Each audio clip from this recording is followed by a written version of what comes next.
Hello, this is 102. Welcome to my stream. Today we continue our playthrough of Disco Elysium. So last time I was starting my quest to find the cryptozoologist, and I ended up exploring this new area that I managed to basically unlock on Wednesday. You know, this is stream number 10 for this game, but yet only 3 days have passed. That's kind of funny. Like you can get a lot done in 3 days, I guess.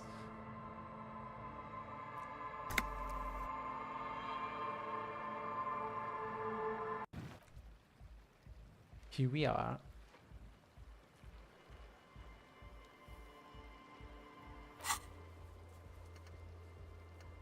We started everything on Monday. Then we got to Tuesday, when we finally managed to get close to the body. And then on Wednesday, we finished the examination of the body. We didn't get much. To be honest, everything is pointing towards the Hardy Boys. And we also know that there is an 8th member of the Hardy Boys group, who should be a woman, as far as we know. Well, but we didn't get to meet her yet. We do know that this woman is also involved in a drug trade.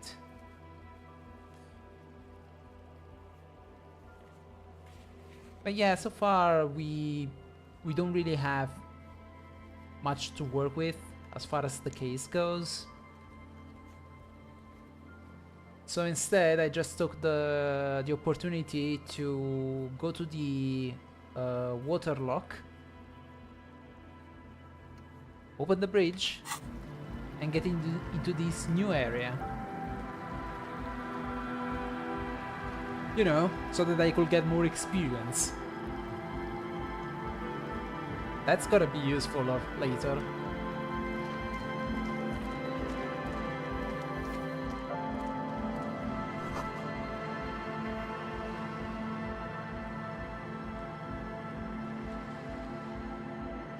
Let's check these guys out. The tent is just tarpaulin fabric covering a pile of stuff. The flap is open. Inside, 3 young men are listening to some new form of music. It's like nothing you've ever heard. One of them looks at you. Hi. Come on, get in and close the flap behind you. The warm stuff's getting out. Sure. Look at this guy. Are these... Is this guy covered in nicotine patches? A bit... Because if these are nicotine patches, he's seriously risking his life.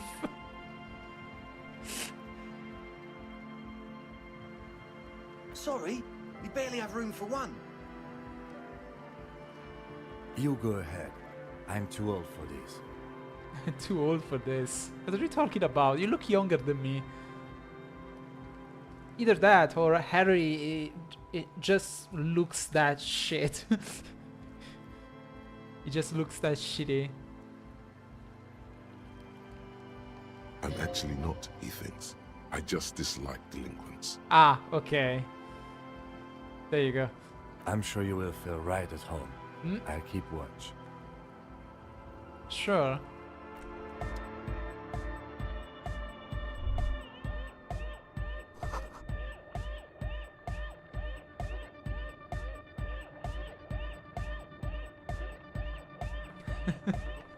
Can you imagine? Just this guy's listening to music and then this guy with a tar bag gets in.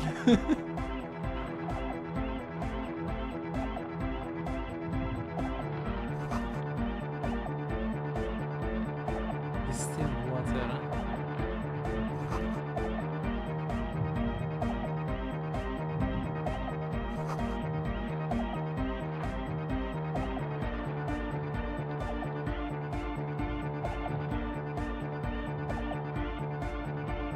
A young man with peroxide blonde hair holds up a Harman Walshy tape player, nodding along to the music. He looks at you with a knowing smile and says, Hardcore! Hardcore! Hardcore to the mega! All right. Comes the night! could there have been a right way out of this garden of forking paths, you think?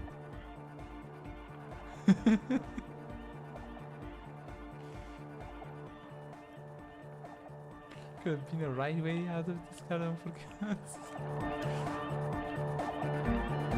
The young man with the tape recorder acknowledges your return. When he looks at you, he squints as though you were the setting sun. I mean, for some reason in the portrait, he looks like he's bald.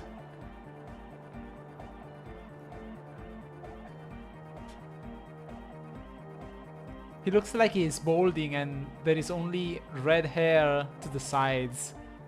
He looks so weird. This is hardcore. Is it? It's hardcore!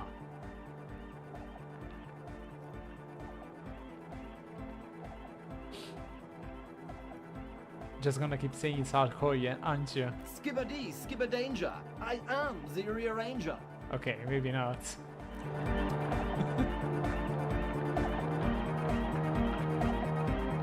Back to the heavyweight jam.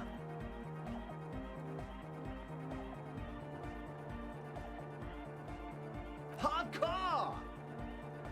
Hardcore! Yeah! This young man adds a capital G before the H in his yegs and args. This produces a guttural, Gotwaldian accent and makes him sound more animal, more in it. I see. I'm doing a case study on a raver. All right. Or maybe it's not Gotwaldian. Maybe it's Oranese. Probably an homage to Oranje, where Arno van Eyck is from, judging by his name. Could you be listening to an Arno van Eyck creation right now? You know about him?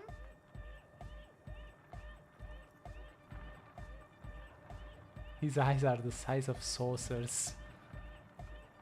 You know Van Eyck?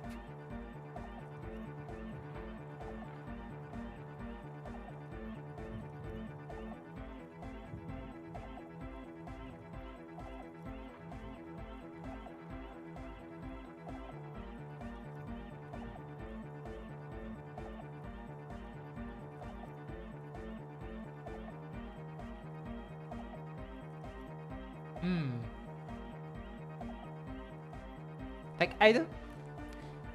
Should I? Yeah, let's try to get into the circle. Wow! The skinny wraith looks at you with some disbelief.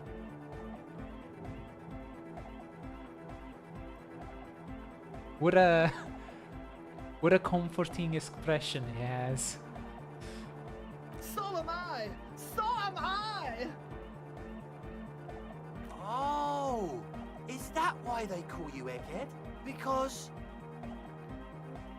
Egghead to the mega! The K became the G! The boy became the man!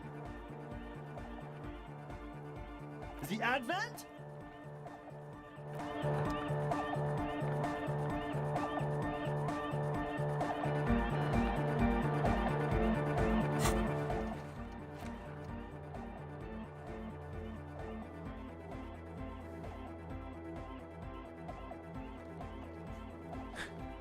I want to do this. We're close. Am I? Am I close? I don't care if it's gonna take the entire stream. I gotta figure this guy out. True, hard, full, car! Hard car! Hard car to the mega! Internally coherent! I was wondering if you knew how cute the mercenary hanging behind the whirling rags hostel. All car! Alright! Yeah! He furrows his brow as his very large head traces the sublime invisible movement of the music in the very real air of the stuffy tent. Hard car! Ah! So hardcore. Is it though?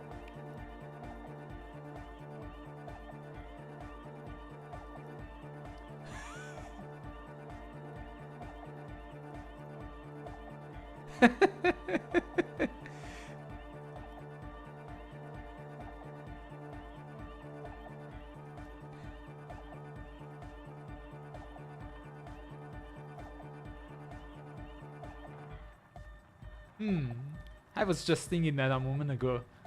One mind, one spirit. There's no other world. There's no other life. Nah, I think I have to insist. We're close. True, hard, full, car. Hard car. Hard car to the mega. Internally coherent. All car. All right. Yeah. He furrows his brow as his very large head traces the sublime invisible movement of the music in the very real air of the stuffy tent. Hard car. Ah. Is it though? It is. But is it? I mean, really? I was thinking that too.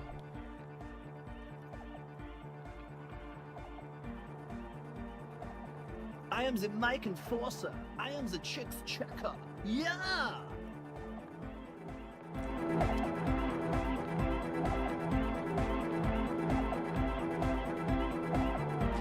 Man, this is difficult.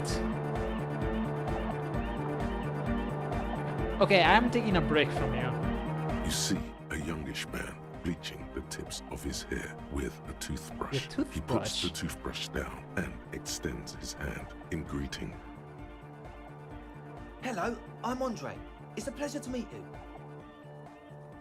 There is definitely something futuristic about his hair, aggressively so. You get the sense that this is what the future will look like.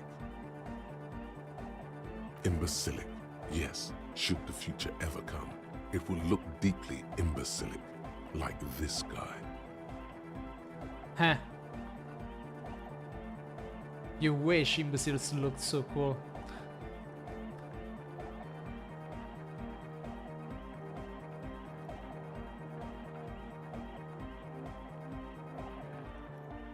His grip is strong, sweaty, and warm. He's trying to project and inspire confidence. This is my posse, Noid. The young man with earrings looks at you suspiciously. An egghead. Egg!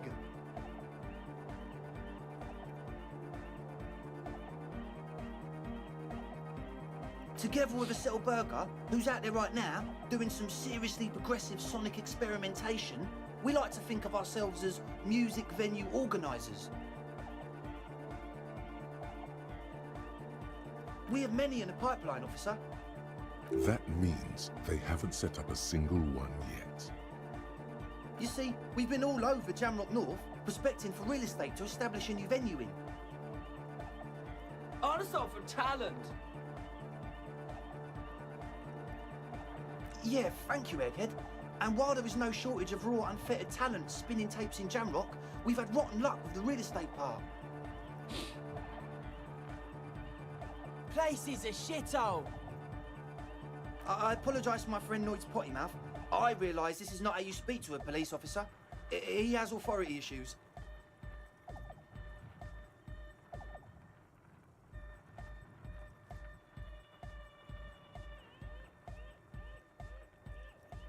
Ah, so you've met her. Good, good. Yeah, it's a matter of occupied ecclesiastical property.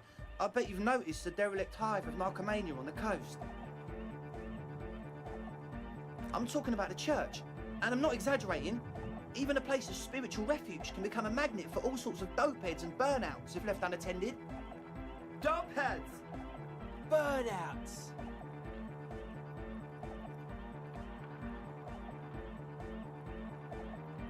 Well, I'm sad to say, that's exactly what happened. Sad because we were just about to put Martinez on the map with one of the maddest dance clubs in Jamrock. Nah, strike that, in Reversholt. Strike that! The world! And sadder yet, because the dopeheads and burnouts hold up in there were the worst kind. He leans back a little, watching you with a steady, serious gaze, letting you imagine just how bad those dopeheads and burnouts really are. Good. This calls for an opinion. You're an expert in those.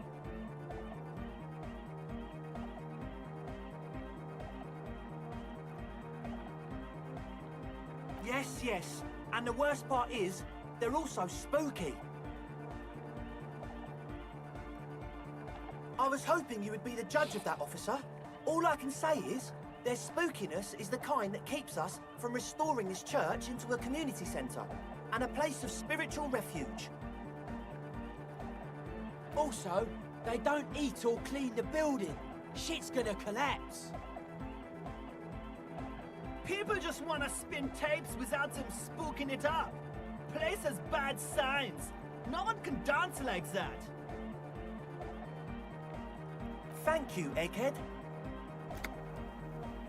So you're gonna look into it, right? It should be a police matter. Getting them out. Whatever spooky stuff they're doing, I'm sure it's not what the Ecclesiastes meant their property for.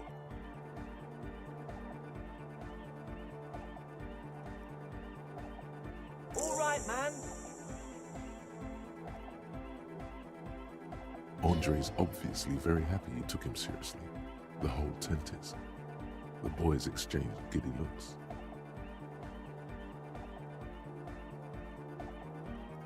I asked Noid to install a measure against more drifters wandering in.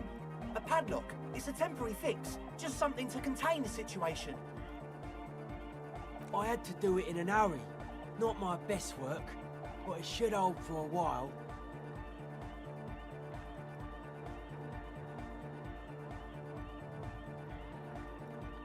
Not long.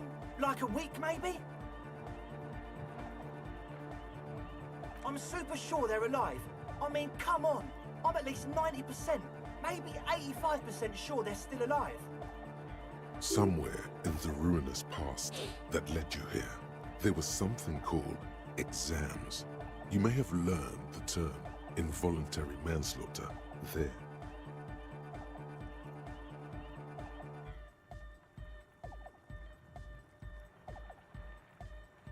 Yes, I do. I listen to Channel 8 all the time. I know about crime stuff, and I assure you, officer, this is not what's happening here. I'm at least 80% sure they're alive. I mean, come on. Most people aren't ever that alive in their entire lives.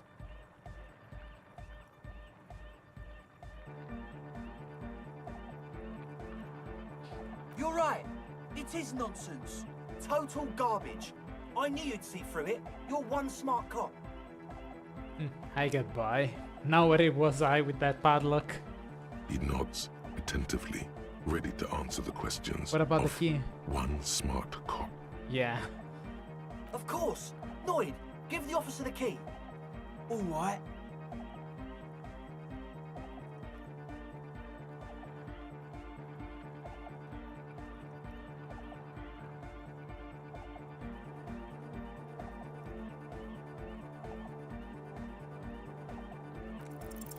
You sense the trajectory of the little piece of metal and plastic.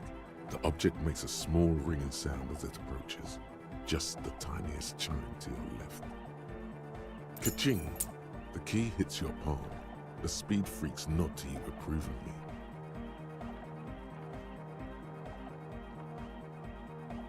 The speed freak nods to you. A respectful nod. You proved something here. Sure, man. Tell us what you want to know. Let's do it. Truth is, I don't really know. None of us do. I don't even know how many there are. All we've seen are glimpses. Glimpses? Anything more you can tell me? You haven't even seen them. Well, there's also the machinery. Huh? When I first scouted the place, back in February, it was abandoned, empty. Took some time getting the crew together. So about 2 weeks ago, we came here hoping to set the stuff up. Suddenly, there are all these strange machines lying around in there. One of them has wires running into bowls of water. Wires into water. Never seen anything like it. Water? Into water? Andre, tell him about the feeling. Oh, and it felt like there was something in there with us, watching us from the dark. No, the other one. Which other one? I'm not as in tune with my emotions as you are, Egg. Felt like silence. Awful silence.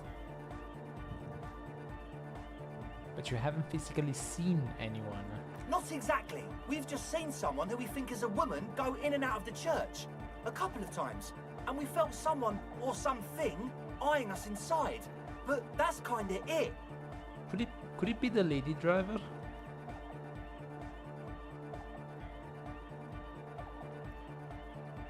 So how can you be sure they're burnouts or dope heads?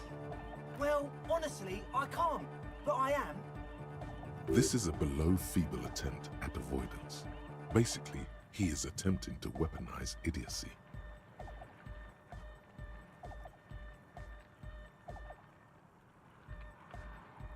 Hey now, I'm 70% sure they're substance abusers.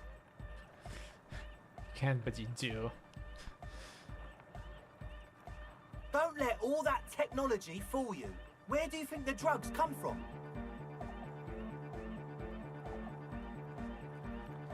Can you tell me more about the machinery? You should talk to Noid about that. I just got a distinct burnout and dopehead sign from them. Probably jacked up to some snuff station too. Probably, very likely. What about the thing Like, touching you you? aren't alone, you know? It wasn't quite human, if you know what I mean. Not human, as in a ghost. Do you know what he means? No. It was this dark shape climbing upside down along the ceiling, like some kind of crabman. Crabman? A crabman? Yeah, you know, the way it was climbing up and around the ceiling, like a crab. It was stalking a cell, exhibiting ambush behaviour. Odd. Crabs are usually marine creatures and not known for climbing walls. Are you sure it was a crabman? Yeah, totally. I mean, I didn't personally see it. A cell was alone that time, but I believe her. If she comes out running and says there's a crab in there, there's a crab in there. You should ask her about it, but be nice. Don't tell her you don't believe in the crab. There probably is no crab man. Don't let them draw you in with this nonsense. Sure. What? What's the deal with Haggard? He's a quiet man, mostly communicates through music, and by being a master of ceremonies.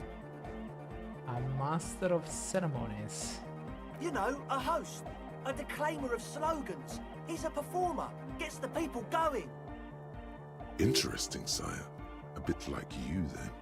An MC for short.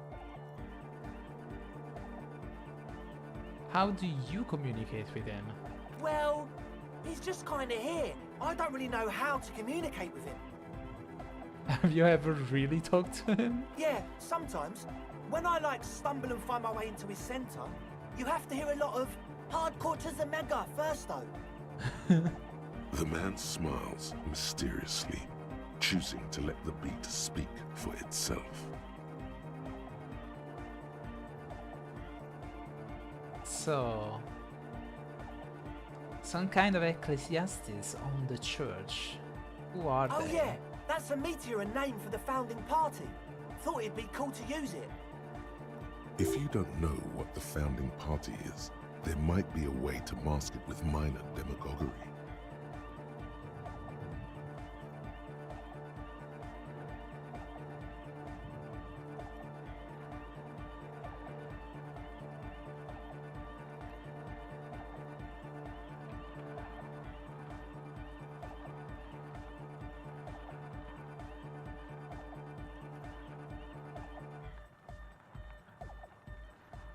Before we go on, what you mean by meteoran? You know, of Meteo, concerning Meteo. Meteor? Meteo, a country on Muindi, on the Muindi Isla. One of the poorest of the first world nations today, but once a great ancient civilization. Capital, Tilakos by Percentic. Now humor me, Andre. What is the founding Come party? to think of it, I've never really looked them up, you know. I can't give you a precise definition, but they're a very powerful religious organisation. And? And they have roots in ancient mass society. And they're the custodians of the Pericarnassian Church. Plus, they anoint the innocents. They, like, made the Innocentic system, no?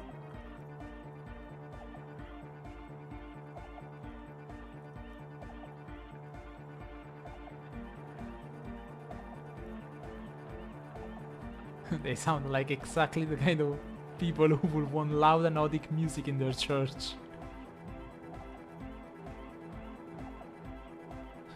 Now, Andre, in your opinion, will this ancient religious organization who anoints the innocents want a club for anodic music in one of their churches? Totally. Okay, no trace of doubt. The Pericarnassian Church is about love. And Nordic music is about love. I got love for my Pericarnassian posse. Love is the relay out of death. We dance. Love is hardcore. Unity. Unity. Make some noise for my Insulindian posse.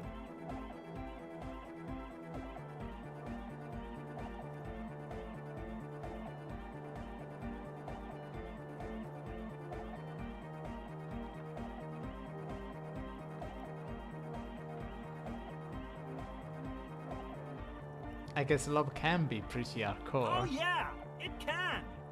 He's coming around. You're getting it.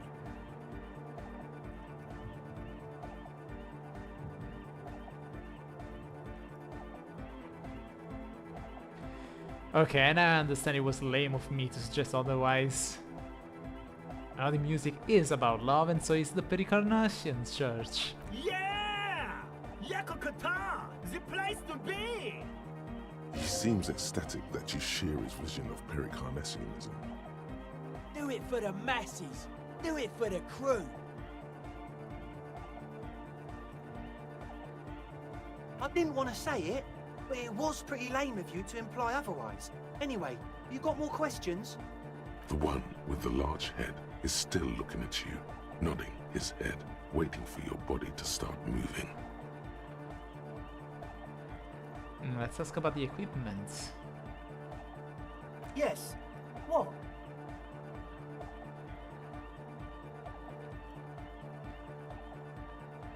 What's with all the Nosafed? The what now? The Nosafed Ultra. Oh, the old Ultra. Mm-hmm. He's like an actor, looking to the souffleur for his line. I have a major sinus infection. Stuffy nose. We all do. Shit's all blasted up. Winter. Can't even breathe. Ah, I see. Going for the glaucoma excuse. You sound fine to me. Yes, That's all Nosafed's doing. Without the Noser, I'd be drowning in shit right now. Nosafed is the shit.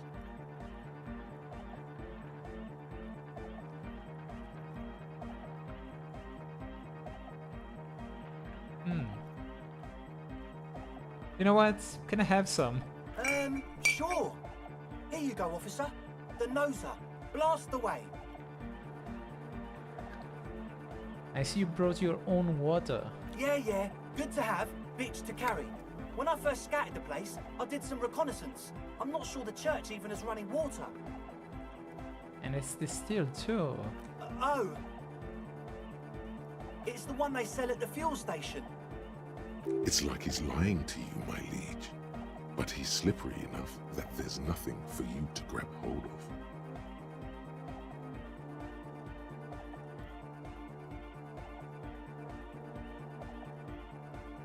I hate to tell you, but it reeks of sweat in here. It does, doesn't it? Told you we have a smell problem.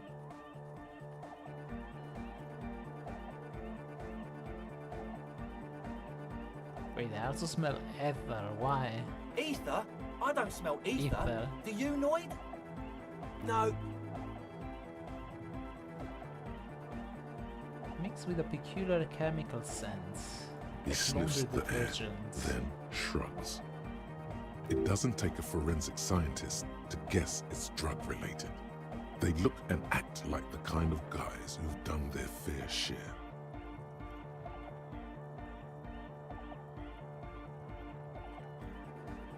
However, their breathing is regular, their jaws stay put and their pupils aren't dilated. So, not under the influence right now. At least, not under the influence of stimulants. That doesn't rule out hallucinogens, benzos, some depressants. How do you know all this? I know because I do my own research.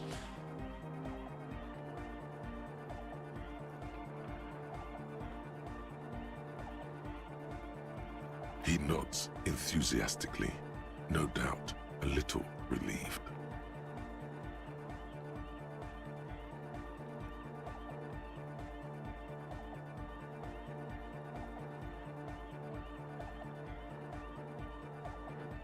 Oh, I see. I messed up a little bit. Okay, that's it for now. As always, we'll be right here, waiting patiently for the news. Yeah!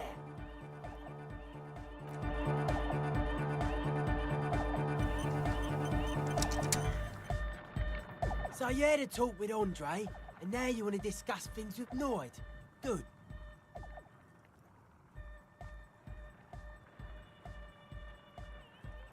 It's good you talked to Andre first. Gave me time to get a reading on your sign. Can't really talk to people before you get a reading.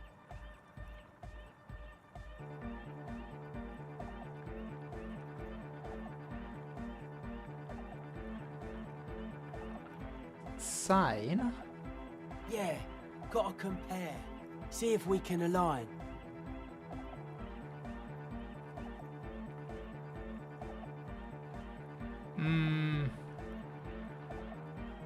That's ridiculous. See? Our signs are way off.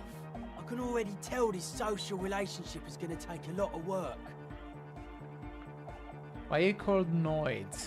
The hardcore aesthetic is esoteric. It's not meant to be discussed with the law at this moment. I don't understand what that means. I can see that. Further sign matching would do good for us.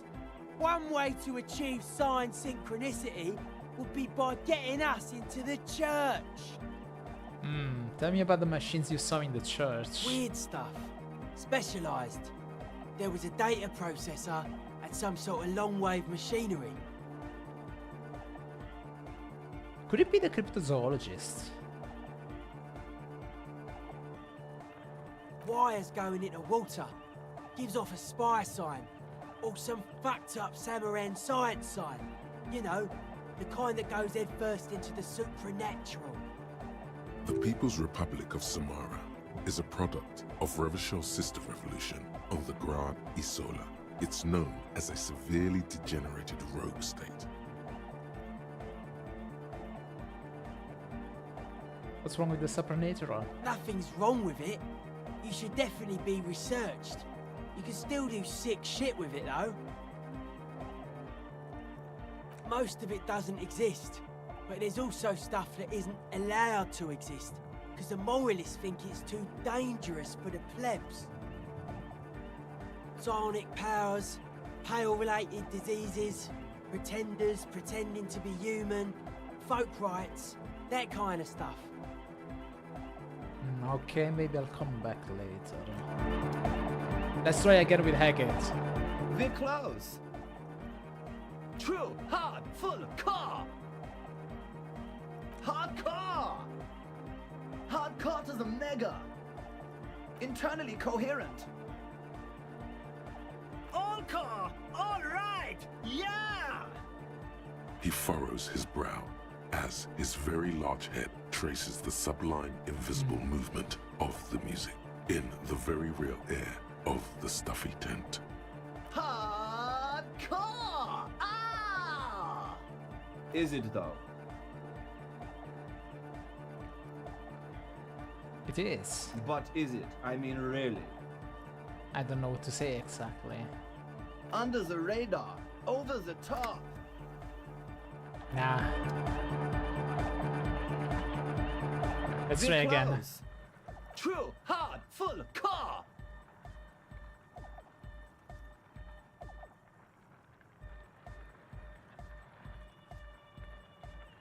It's hardcore. Skibber-dee, skibber-danger. I am the rearranger. Again.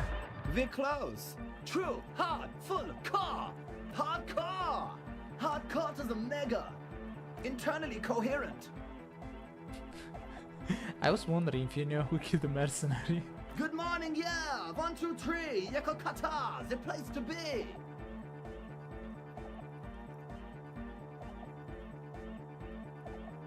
Yakokata is a hardcore place. An intricate system of irrigation networks pockmarking the earth, intermittent seas of phosphorus mud, ripped tarpaulin fluttering in the wind. A pair of molten rubber boots also comes to mind. All in all, a truly hardcore place.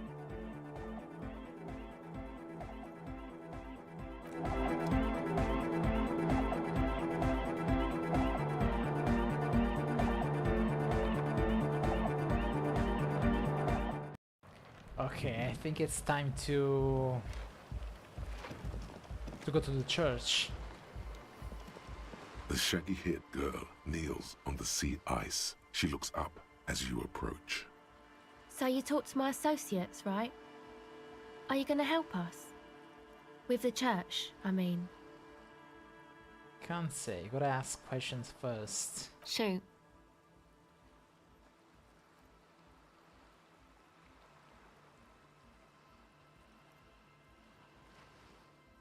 I'd like to know more about your associates.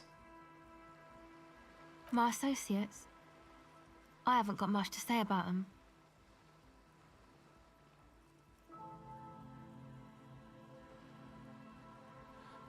What do you mean? Of course I do. I just don't tell people about my friends and who they are and so on. I don't provide information on them. To the cops.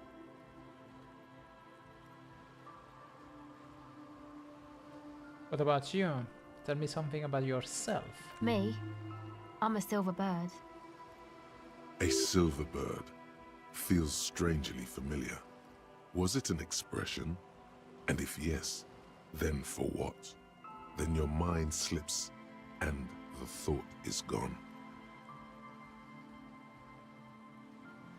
Don't know what makes you think it'll be any different later, but...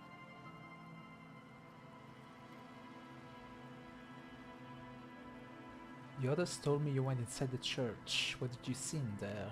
Oh, that. You're not gonna believe me. There's no point in me telling you. She's less prone to blurt it out, crab man, than the others. We'll see. Go ahead and tell me. Okay. I went in and I saw a woman next to one of those machines there. Noid calls it a mainframe. She was dressed like someone who's been raised by their grandmother, you know, strange old clothes. Had this absent expression, didn't say anything, just stood still. Go on. And then, you know, right behind her, a man crawled down the wall, upside down like a crab, down the church wall. I think the woman didn't even know he was there. He was completely silent.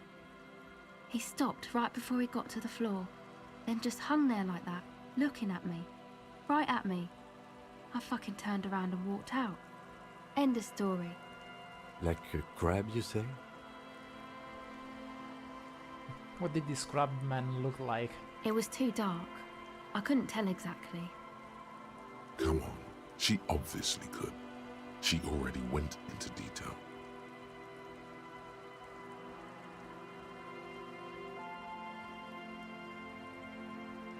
Come on, quit stalling on me. What did he look like?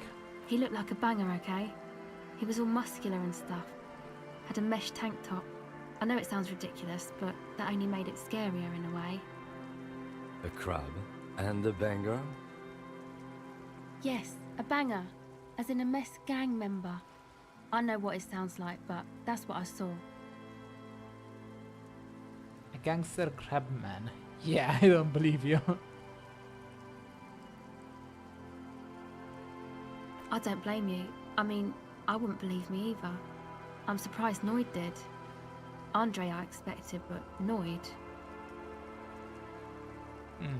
That's it for now.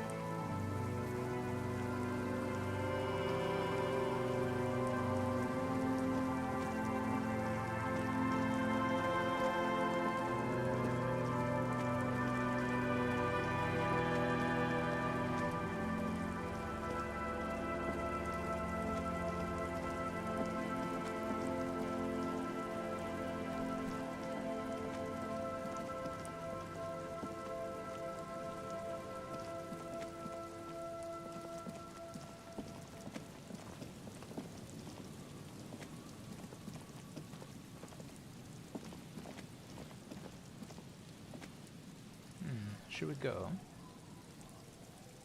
Yeah, let's go. Heavy wooden doors, more than twice your height, stand shut in front of you. The rectangular sea-worn ornamentation appears in stark contrast to the padlock, carelessly drilled into the wood. The carving on the door is block-like and angular, like the church itself. Two large beams shoot downwards, sinking into the wood before they reach the threshold. The surface is smooth from the wind, but moist to the touch. This cheap-looking padlock is sturdily built. It shackles together a hasp and a staple screwed into the wooden door. The lock is adorned with a yellow sticker. You see a yellow circle with two X's and a big curve below them that looks like a mouth. You're pretty sure you haven't seen it before, but what the symbol depicts is clear enough. A smiling dead guy. The curve makes it smile, and the X's make it dead. There is something blindingly modern about this symbol. Its modernness puts to shame everything you've seen before.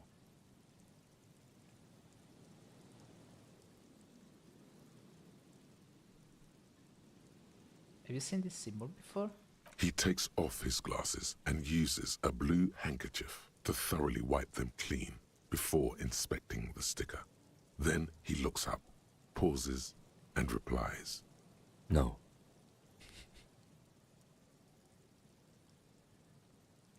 What does he look like to you? Looks like a dead man smiling. Suggests junior delinquency. What is suggestive of junior delinquency here? I haven't seen that sticker before, and I'm not a youth. Bad luck, bad luck, bad luck. What? Why is Harry so legitimately crazy? You're a fucking nutcase. I agree, it's very modern, but does the cheery guy not know he's dead? Or does the dead guy not care that he is? What is the source of the irony here? That level of conceptual thinking is not part of my skill set. Ooh. There's nothing like the sound of a sticker unpeeling. Now it's stuck to your thumb.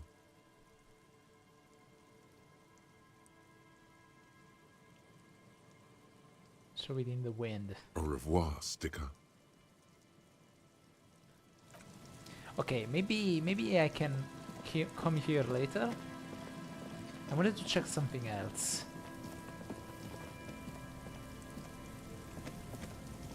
A metal payphone under a yellow plastic dome. You could use it to call someone, unless you're out of change. You hear the tone. The machine is inoperable.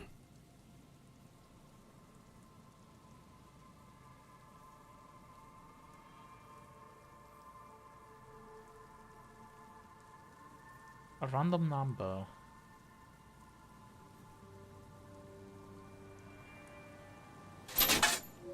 Calling. Still calling.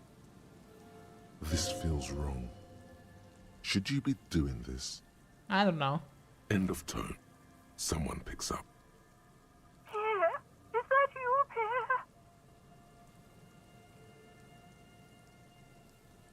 Pierre? No, this is... No, this is not Pierre.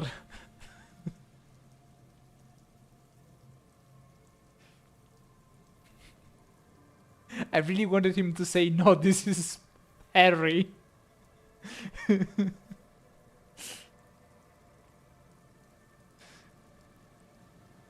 I might be. What's Pierre like? So nice of you to find the time to call me. It gets so lonely. Even the animals have died.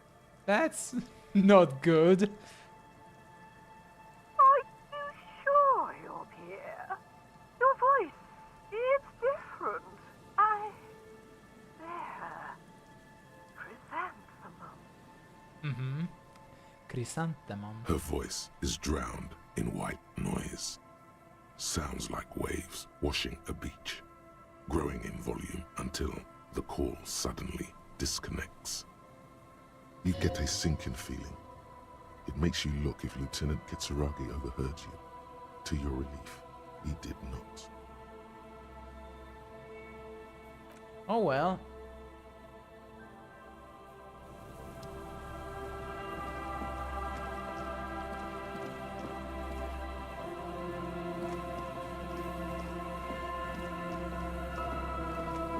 Is somebody here?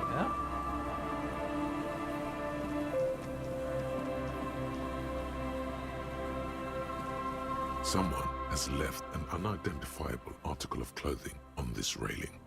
It smells really bad. It's streaked with dried seagull shit and tangled with pieces of seaweed. A dangling arm suggests that there might be a jacket beneath the crust of filth. It seems likely that it was left in the surf until someone laid it out on this fence to dry out.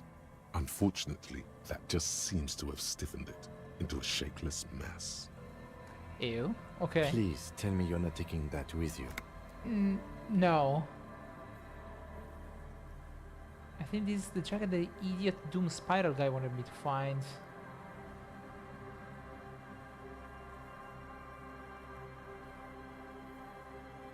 I'm sure he'll be thrilled to have it returned. I don't want it.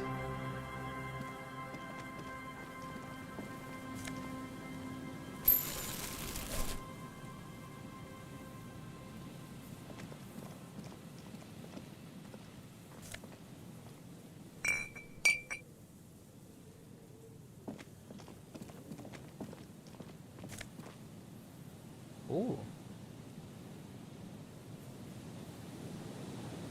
+2 encyclopedia. Like it Like, that wasn't enough.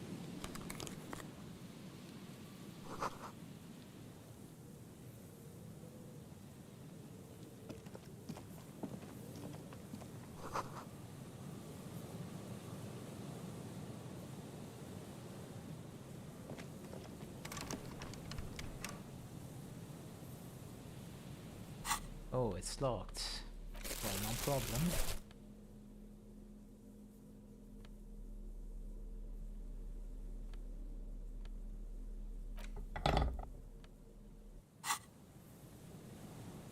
Oh, it's open.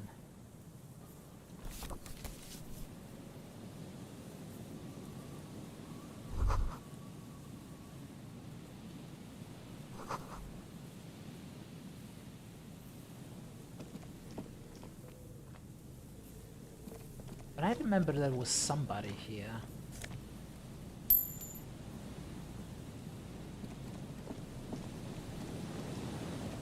I remember seeing a shadow during the last stream.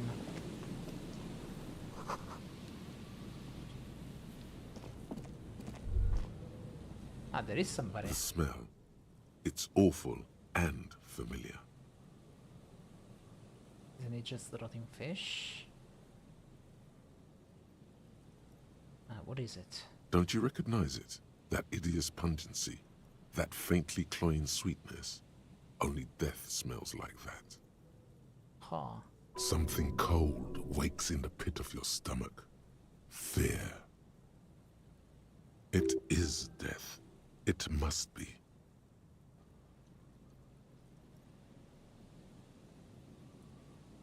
Heads up, Lieutenant, something's not right here. The lieutenant has already brought a handkerchief to his nose.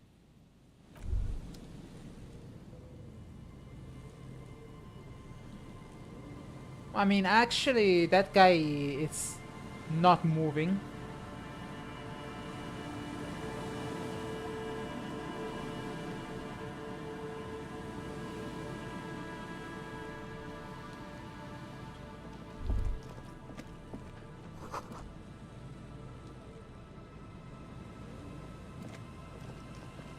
A man lies on the boardwalk, his limbs bent and neck turned at an unnatural angle.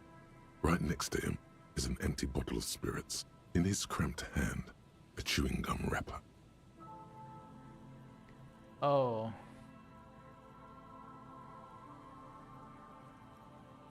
Oh man, don't tell me. Don't tell me that I had time to save him, and because I just went to another place, I couldn't. Is that what you're telling me? Because I remember when I passed by this area, I could see the shadow of somebody moving. But then I went somewhere else. I talked to other people and time passed. The smell is not as bad as a 2-week-old corpse, but it's definitely heading there. Hold on. Lividity is faintly pronounced. Whoever this is has been dead for 2 days. No longer. We need to investigate. Well, okay. That kinda reassures me that there was nothing I could do. Another dead body. This is your job. Steel yourself. Well, let's go. Calm now. Carefully. Just another day. Just another dead body. Breathe. Okay, okay. He's wearing mud-caked boots, beige trousers, and an old brown leather jacket with a bright blue lining. There are traces of kebab sauce on his chest. A cool leather jacket with a bolt of blue? Oh no, this sounds terribly familiar. Yeah. You find some sunflower seeds and a rain-soaked library card folded into two. His jacket feels sodden and heavy under your hand. Yeah, this is the working class husband.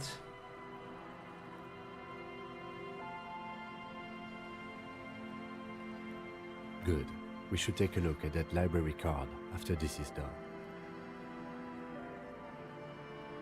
The man has fallen through a crack in the boardwalk and hit his head against the metal bench. Coagulated blood covers his black hair. One of his feet is still dangling through the hole. Wow, what a way to go. He just fell.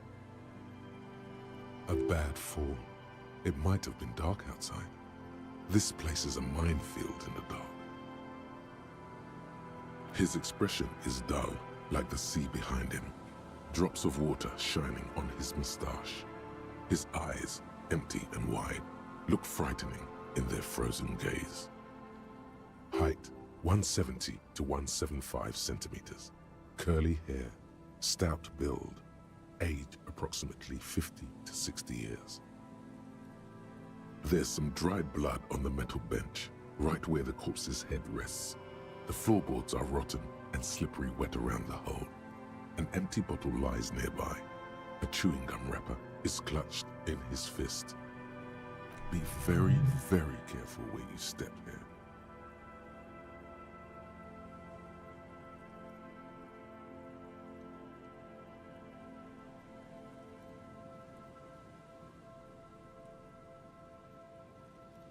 A .75 liter Tallulah vodka with its cap missing. There's hardly anything left inside. Tear all around us.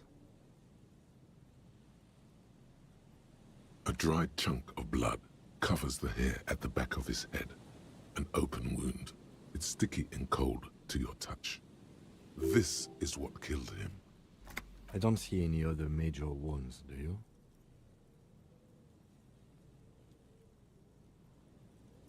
Seems like the head wound was fatal. It's exactly the shape of the bench.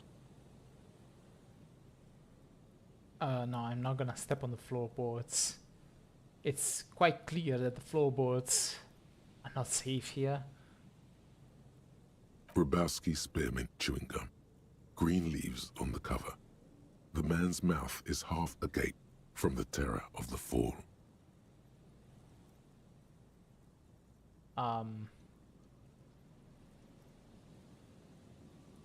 Yeah. Careful, the wind blows hard from the east. The entire boardwalk creaks in the wind as you take a step back.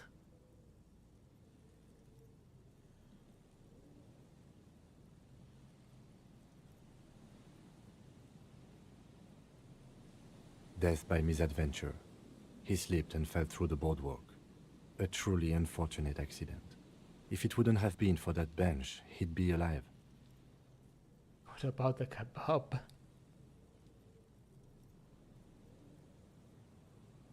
They'll seal this place off after the news reaches the coalition officials. I doubt that they have enough resources to actually repair the boardwalk. Not that sealing it off would keep anyone away. All it does is keep the city council's hands clean. You think he was drunk? Oh yes. This is a stupid question. About alcohol poisoning and liver failure. Some symptoms of acute alcohol poisoning could have definitely played a role here. Severe confusion, respiratory depression, unpredictable behavior. But I think that death arrived through head trauma, not liver failure. What about the kebab? What about it? The deceased ate some kebab. It's probably from a nearby place, maybe in the parks. Sometimes a kebab is just a kebab.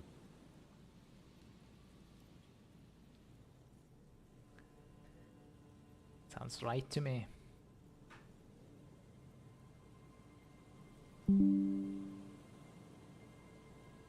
It does seem to be a pretty straightforward misadventure, although there's still a question of identifying the body.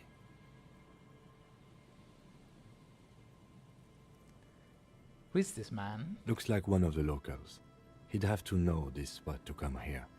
You don't just walk over here. But that's just a lazy assumption. What do you think? A dead working-class man with a bottle in his hand? Don't deceive yourself. You know who this is.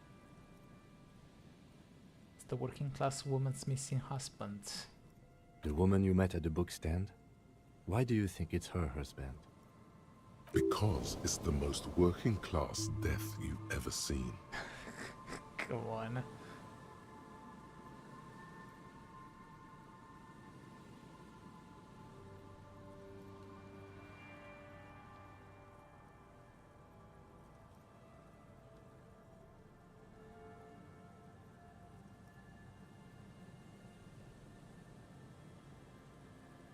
Well,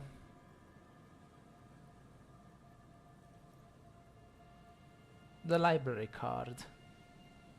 I can't see a book. So he took the book to the library, then came back and thought, I'll have one. I'll have one drink before I get home. Damn it. He's definitely someone's husband. What should we do with him? From where I stand, I can see two options. We either take the case and follow the leads to identify the body on our own, or we report back to the station and leave this for our colleagues to handle.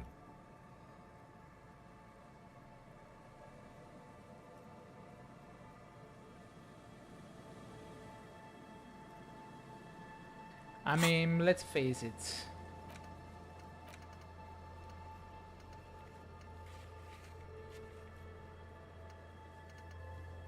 We don't have time for this.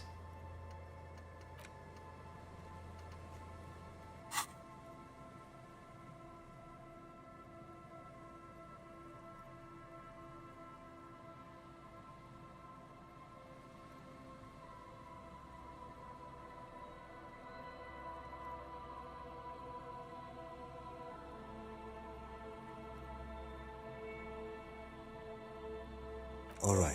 The station is going to want details, however. Let's examine that library card you found on the man's body, see if it has any clues. Then we can call the station from my kinema and hand over the case. Yeah, with all the shit that I've been doing away from the case, dealing with another dead body is too much. Like, Kim is gonna kill me.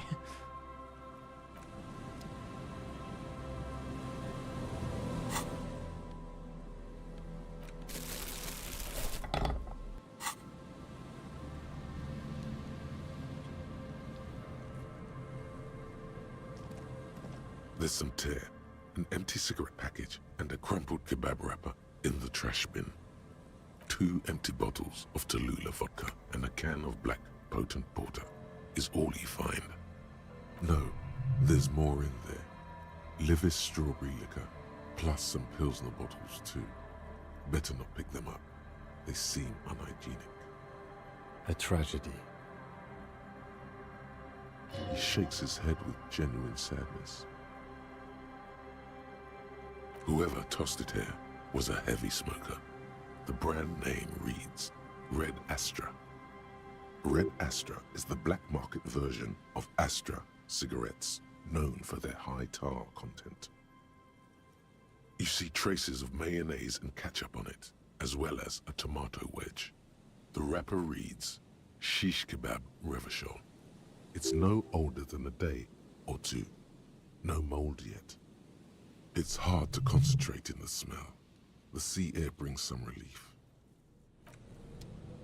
Well,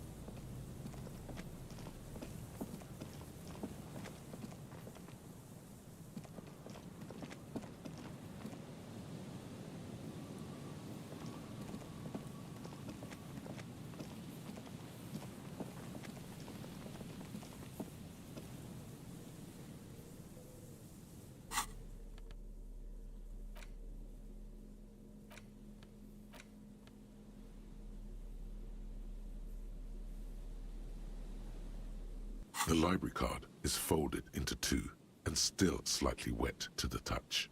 The front side reads Central Jamrock Public Library Card, issued to Billy Mejean, expires July 53. Billy is a unisex name. Could be the deceased or his family member. Whoever owns this card is an avid reader. You find a list of books written in blue pencil. Radio thriller. Stand a little less between me and the sun. The last one in the list is The Glinton Curve by M. Theobald.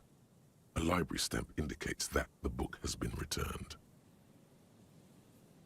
Most of these titles seem to be in the sci-fi genre. Some thrillers too. If lost, please return the card to the library. Dial 005 02 55211 or visit us at Moreau Street, 78, Jamrock. Business hours, 900 to 1800. We already decided to let the station handle this case, so there's no need for us to call the library. Good. We've examined the library card. That should be enough for our colleagues. Now we can call the station from my kinema and hand over the case.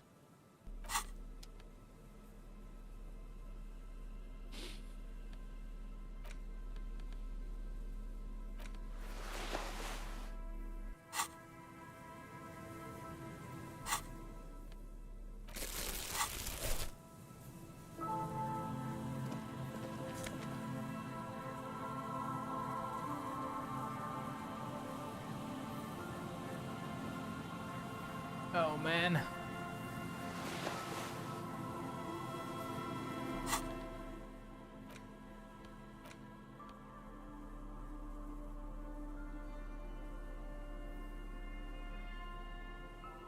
As you hold it in your hands, it makes an uncomfortable crunching sound.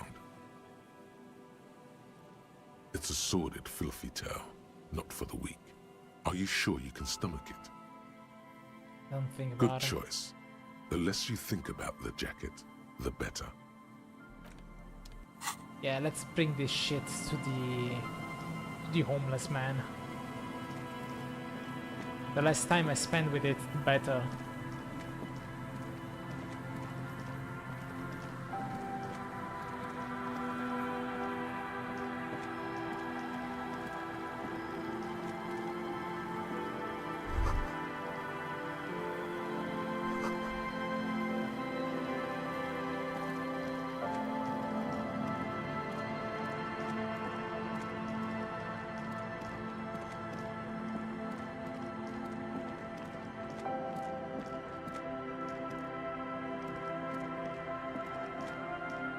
Tequila Sunset.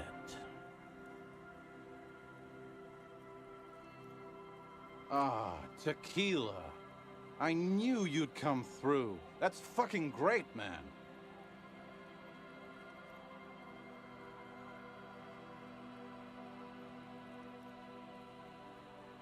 What's that supposed to mean?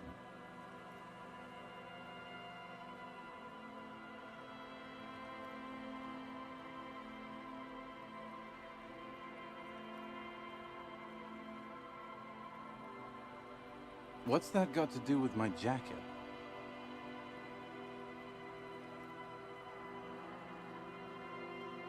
Let me see. What? This isn't my jacket. My jacket was beautiful. This is fucking filthy. What am I supposed to do with this? Sorry, probably like this.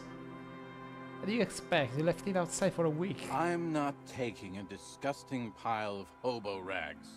I may be in an irrecoverably decaying orbit, but I've still got standards.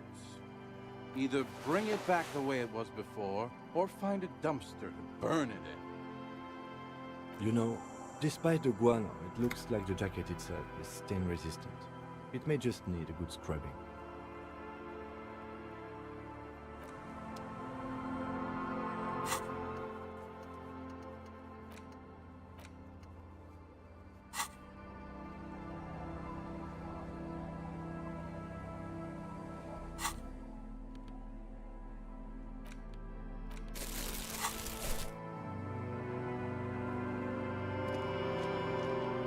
Maybe I can give it to the old lady. Our tenant, the policeman. I hope the waves don't keep you up at night. What can I help you with? I can wash it for you, but it's going to take about a half an hour. Think you can stay put for that long? I could use a breather. It's been another track and field day.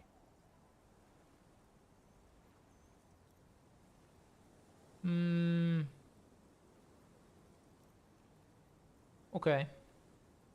Well, hand it over then, and I'll see what I can do. Must say, I'm proud of this one. It's pretty nice underneath all that filth. I hope you take better care of it than its last owner. Oh. It didn't really take half an hour. Let me see. This one.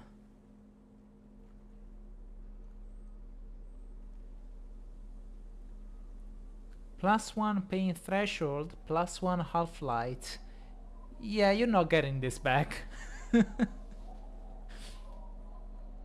don't think you are going to. Not so soon. Nah, I don't think so.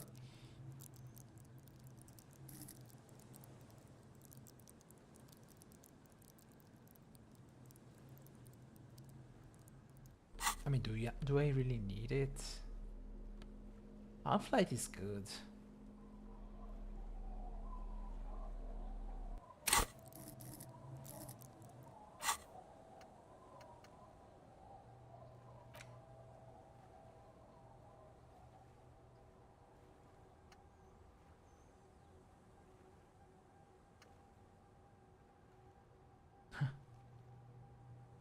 Do we want to try this one? It's time once again to return to the 20 things you like to say about Contact Mike, the boxer who is, apparently, a paragon of open competition. It really doesn't get any better than this. Any better. Both inside and outside the ring. Stop, point at someone in the distance. Point your finger at him. He will point his finger back at you, vaulting an impassable gulf of finance and privilege to... Let's internalize this.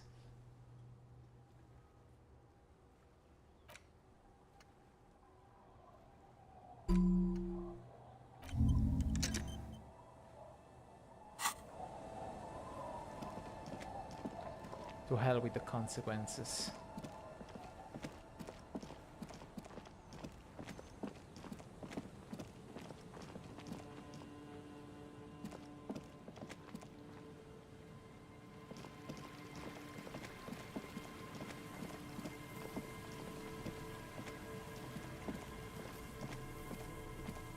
Oh, look. There's more people here.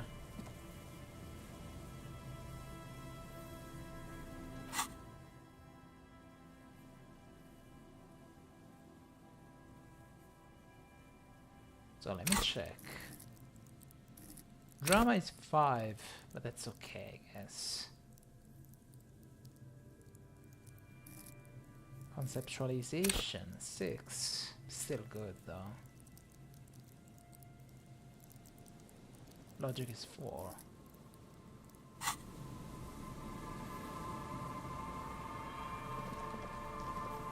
And Mikhail noticed the windows, especially with how there are no windows on the south side.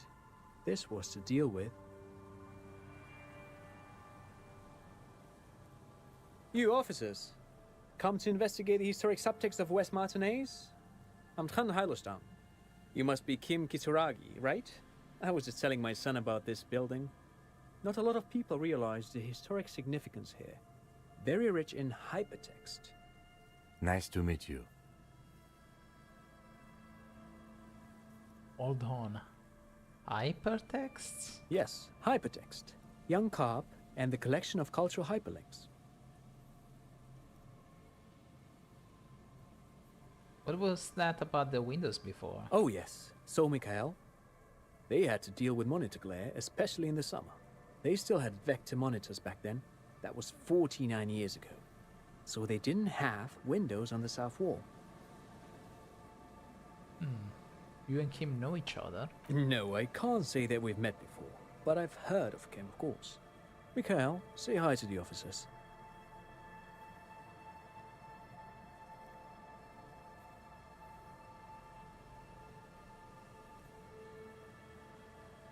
Mikhail's a little tired today.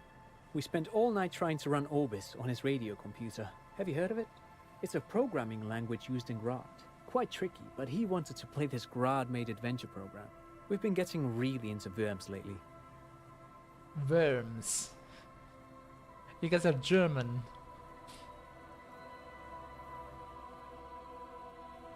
So you know about programming. Interesting. The man speaks in the artificial cadence of a professor, or someone who's been on too many radio shows. But I assume you're not here for giant worms when there are so many real things to see. Just as I was telling Mikhail before, this is where the Coalition landed in '08.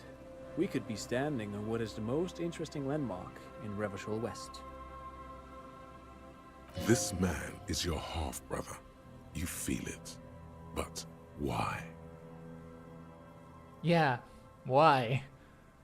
Well, get a load of this guy. He really enjoys his trivia. The Orbis programming language was named after its inventor, Victor Orbis, a cybernetician from Grad. They run Vox in the Occidental countries.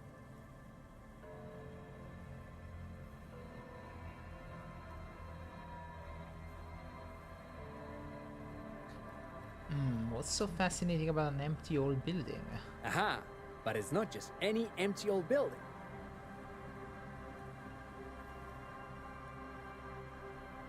Springtime sun warming it. He raises his hand to his eyes, springtime sun warming his handsome face. All four of you turn to admire the mural before you.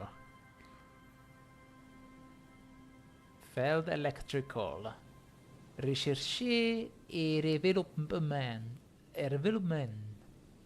I don't speak French. What not a lot of people know is, this used to be the R&D department of Feld Electrical. And Feld, which now sells ink cartridges mostly, was once a top dog in the turn-of-the-century cybernetics boom.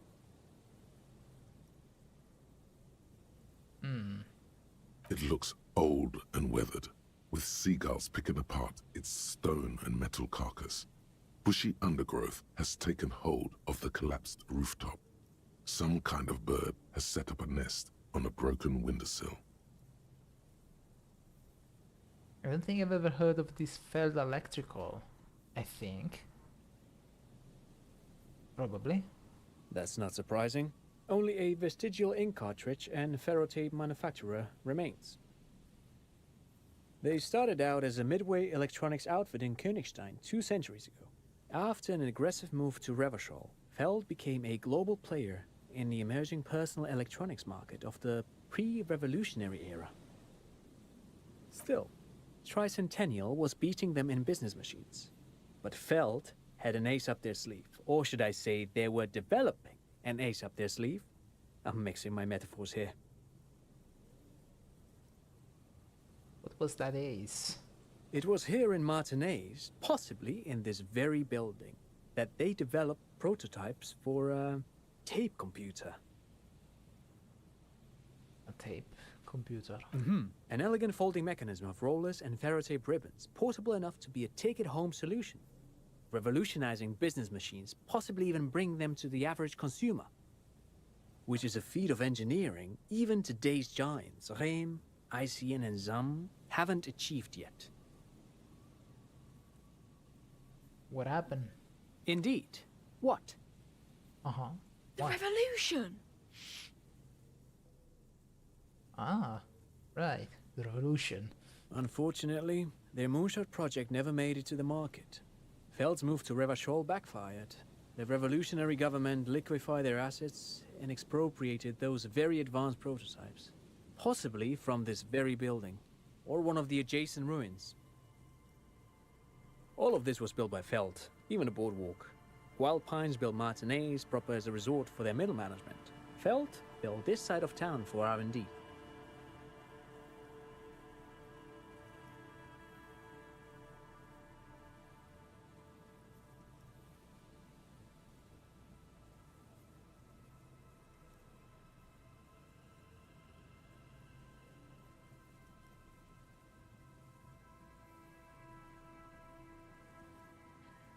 You're saying that Federal Electrical built this boardwalk? Yes, they even built a pleasure wheel, but that got destroyed in the war. A pleasure wheel? Perhaps reminded of a childhood memory. It's clear he would prefer there were a big wheel lighting up the coast. Yes, to lure in their star engineers.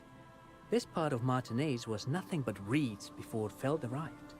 They had to make the prospect of living here attractive. It was supposed to become a global center for innovation in cybernetics. But history had other plans. And what happened to the engineers, the company people? Oh, I'm afraid it didn't end well for the boys.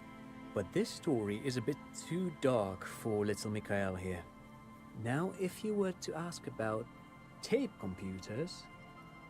Wait, is he saying that we should just bypass the excesses of the revolution? He means they all died at the hands of the communists. Come on, poor Mikhail. He's still too young for this shit. He's too young for communism. Tape computers.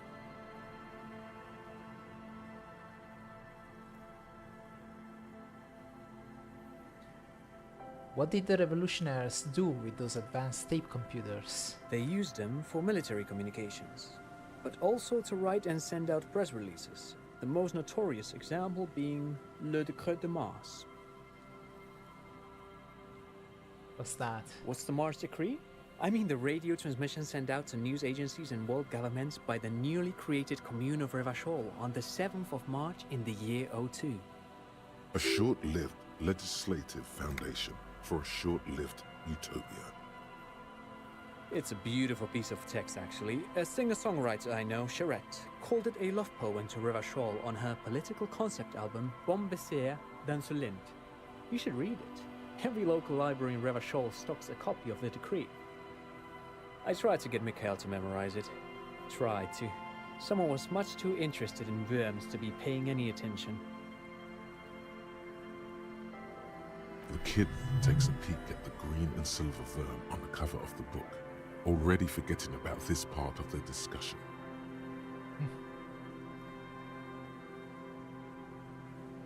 How did those tape computers work? Did they work like radio computers? Actually, no one knows. No one even knows what a computer made entirely of tape would look like. But word has it, they were very elegant, exquisite, alien-looking turn-of-the-century hardware. Buckle up. 10 years ago, I did a little freelancing, I guess you could say. I was a special consultant for an exhibition at the Womty Dumpty Dum Center in Vredefort, Oranje. It raised the same questions, and we had lengthy discussions with Paul Ockerman, who was head curator at the time. This was before the twins Keith and Guy Juice joined the team, trying to...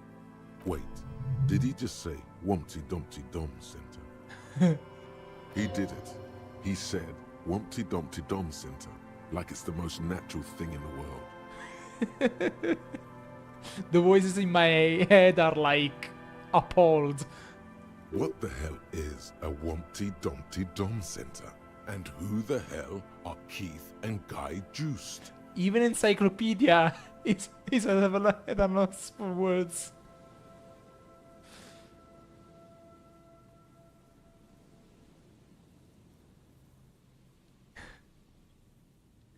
Okay, the Wumpty Dumpty Dum Center, Paul Ockerman, Keith and Guy Juice. What are you talking about? The Wumpty Dumpty Dum Center for Contemporary Arts. The exhibition itself drew on Lagerman's notion of memory, and so there were some parallels. That's why the head curator, Paul Ockerman, chose to... You're making this up. Kim, is he making this up? In fact, I'm not. The Wumpty Dumpty Dum Center is a place you can visit if you're ever in Vredefort and are ever in the market for an exhibition space / contemporary art research center.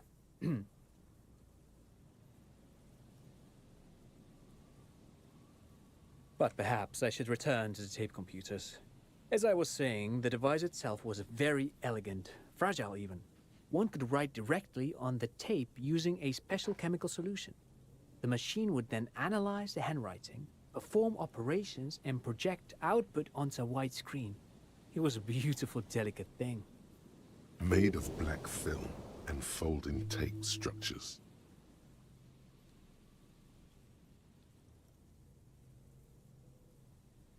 The RCM should get some of those.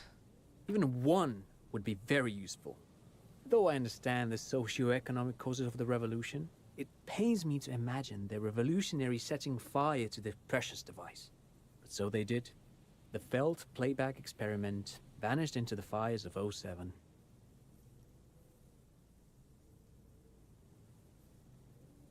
With the Fed playback experiment. Yes, the official name of the prototype.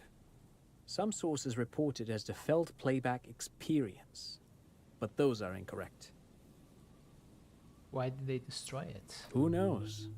Maybe it was an accident, or maybe they didn't want the technology to end up in the wrong hands. Either way, they're all gone now. All 3 versions of the prototype. Nothing but debris and ashes remain inside that building.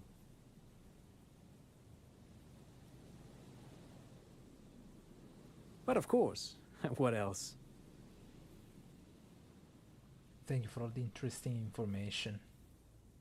No, thanks to you for having me and little Mikhail here to pick your brain. A very interesting conversation indeed. Pick your brain? If anything, this was rather one-sided. He did the talking. Whatever. The litany of contact Mike. 5,000 to 1 ranked outsider. No one saw it coming. The mantle of a game changer demands intangible qualities. Fights are not won. You're thinking instead of doing detective work right now. Fights are made, blow by blow. Let's take it, Mike to the Mikey.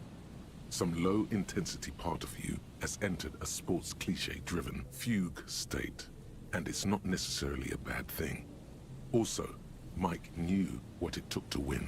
He just wanted it more.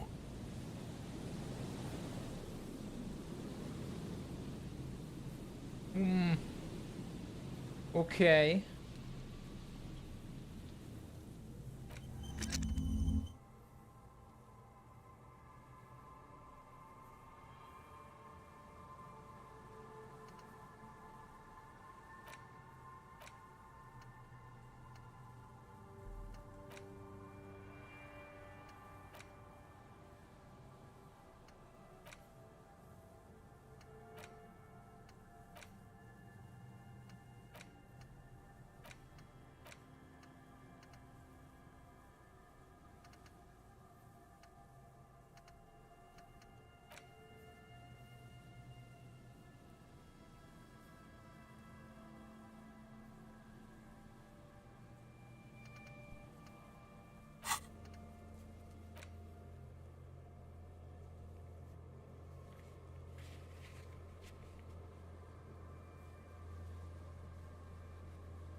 Wait, I thought...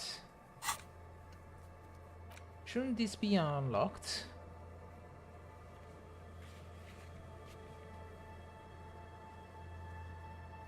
Looks like it didn't work. Okay.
You see a once bright mural towering above you. The signage has peeled off over the years, but you can still make out Feld Electrical R&D. A slogan used to intertwine with the loops a long time ago. Now, only a shadow of peeled letters remains. It says, "Tomorrow is just a whisper away." Looks like tomorrow never came.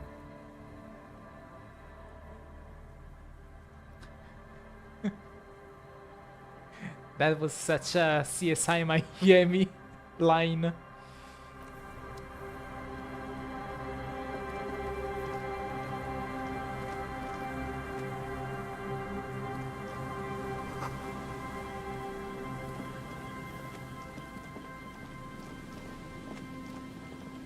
Man, this place is huge.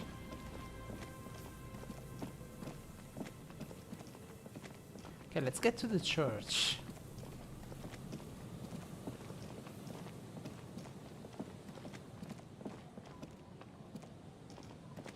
Heavy wooden doors, more than twice your height, stand shut in front of you. The rectangular sea-worn ornamentation appears in stark contrast to the padlock, carelessly drilled into the wood. The lock turns easily. You hear a click as the shackle pops open. Let's go.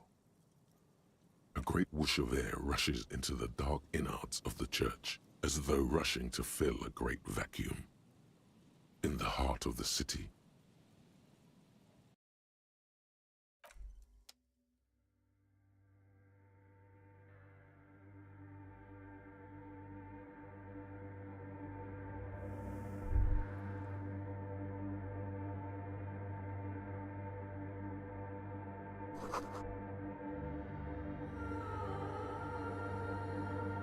You should walk here, not run. Okay. Fine. I won't run.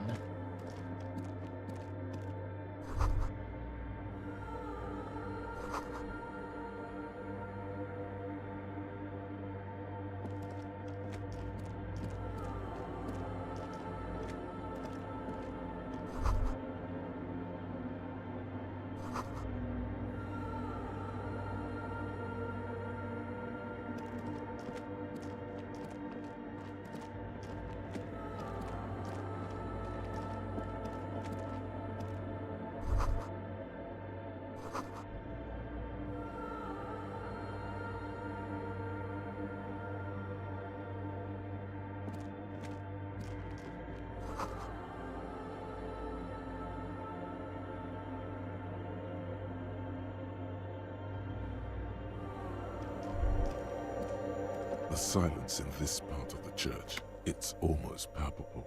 All the shifting matter and shuffling of living things is gone. Nothing seems to exist beyond the church anymore. Maybe if you were to stand in just the right spot, even your footsteps would be completely silent. And then it's gone. Almost all of it, but for the faintest of hums.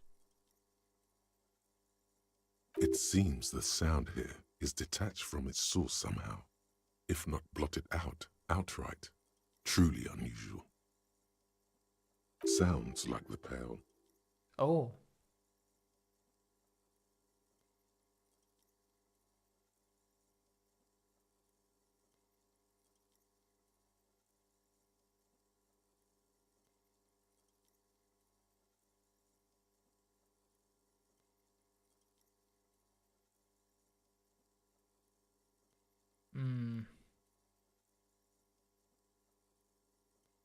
How do I know what the Pale sounds like? From recordings of the Far Pale.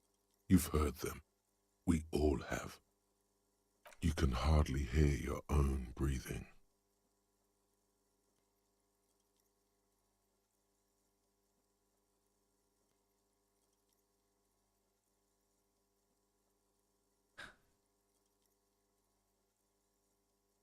Yell as loud as you can.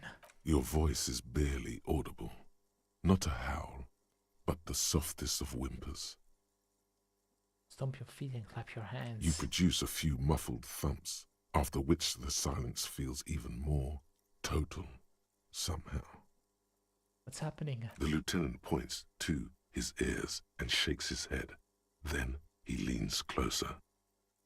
Can you hear anything?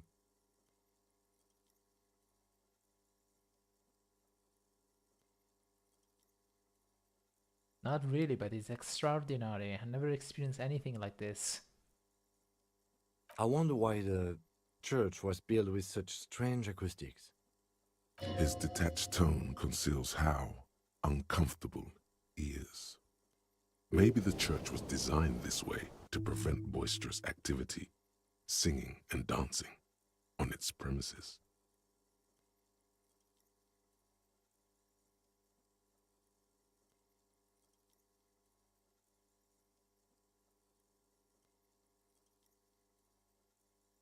Maybe they wanted to discourage singing and dancing. Could be. He doesn't seem entirely convinced, though. The orderly rows of ceiling panels become barely visible, then disappear completely in the darkness of the tower overhead.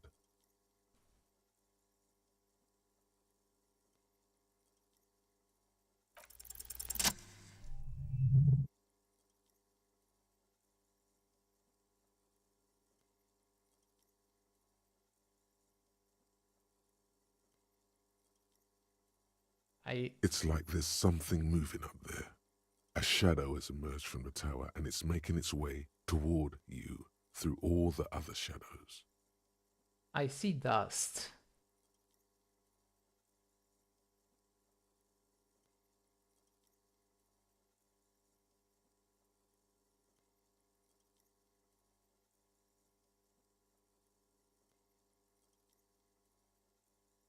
Follow the shadow's movements. It's not a shadow anymore, becoming more substantial as it gets closer.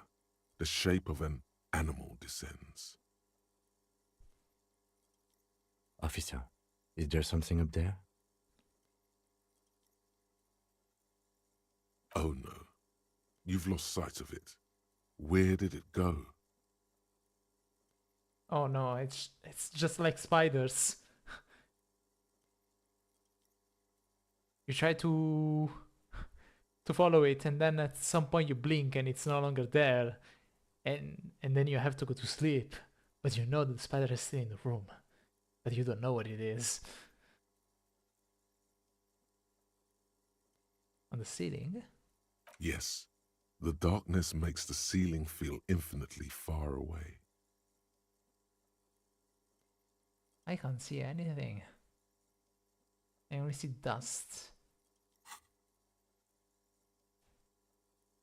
Ooh, there he is. You see something hanging from the rafters, looking straight at you with dark eyes. I mean, he doesn't look that scary. He's like a man. Just... Dude, this is one of the mercenaries. Yeah, this is one of the mercenaries.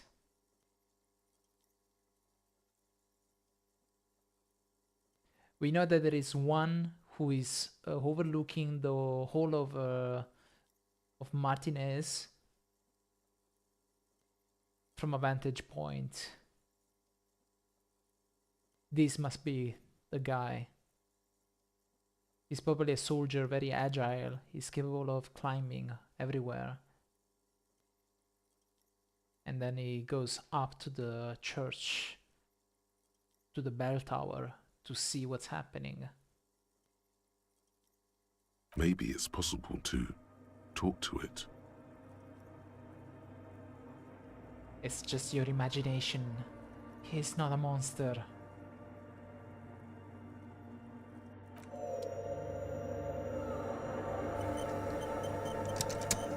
Hello. The shadow is a man. A man made of the same stuff as the carpentry of the building. He is studying you intently. He's just camouflaged. The crab man. The crab man.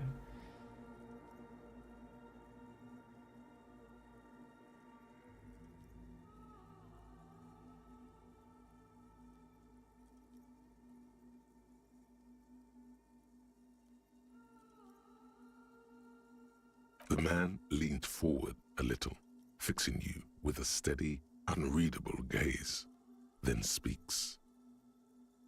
Habitual alcohol use has made you into a scared little pussy, Holmes. But don't worry, everything's gonna be all right. You come to the right place.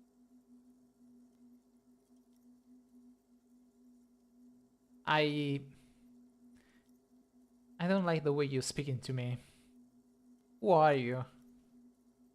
That accent is Villalobos, a peninsula in Mesk and a district in Jamrock. There's a sizable contingent of Villalobos-speaking Mesks in Revachol. What are you doing here? I'm here to receive the mother's love. You can too, Holmes. And when you're ready, she will take your hand and lift you out of that despair at the bottom of that bottle. So, Villalobos is that kind of accent.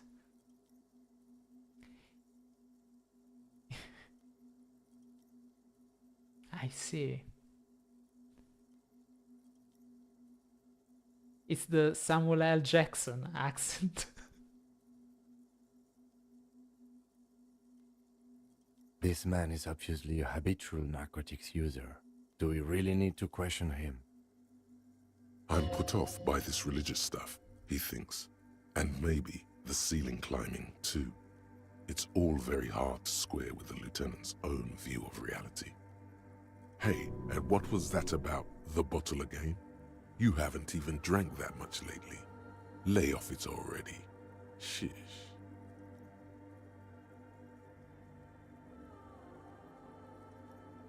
Oh, hell no.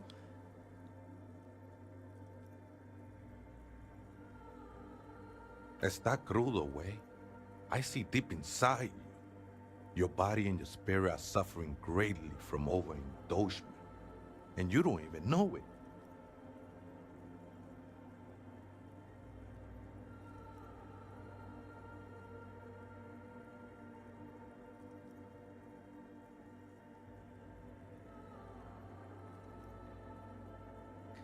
Great, more patronizing, so original.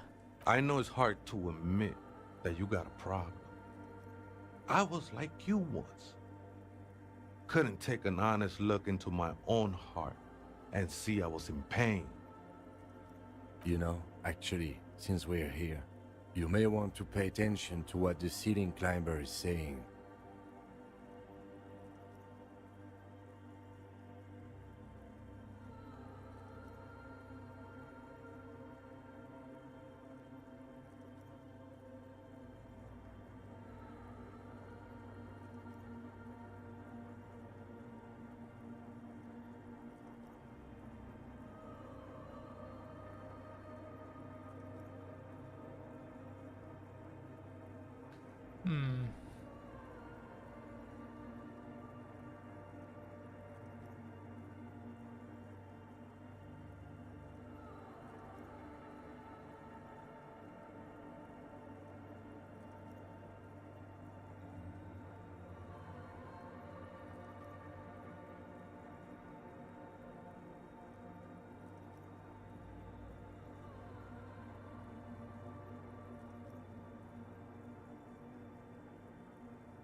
It's all well and good, but we need to talk about the unlicensed occupation of ecclesiastic property. Yeah, let's stick to The business. only thing we need to talk about is how the mother can really help you, Holmes. This is the Church of the Mother of Silence. You are welcome here. You have no idea what the fuck he's talking about. Is he just trying to throw you off your game? 'Tis not an act, my liege, save him perchance he hath deceived his very self. This man is a zealot.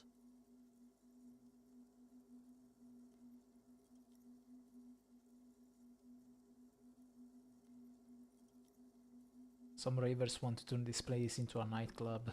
The ones in the tent outside, right? I see them. Think they scared of me.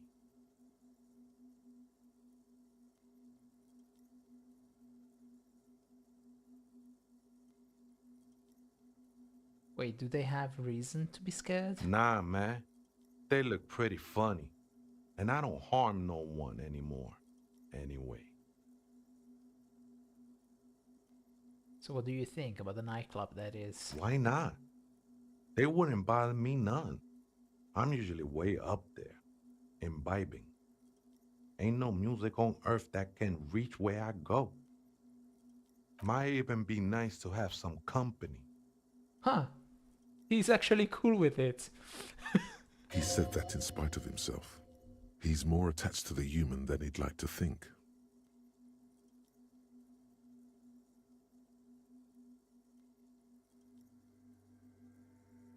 Do you know where the other spooker is? Other spooker? Oh, esa viejita es muy estudiosa. Don't know, Holmes.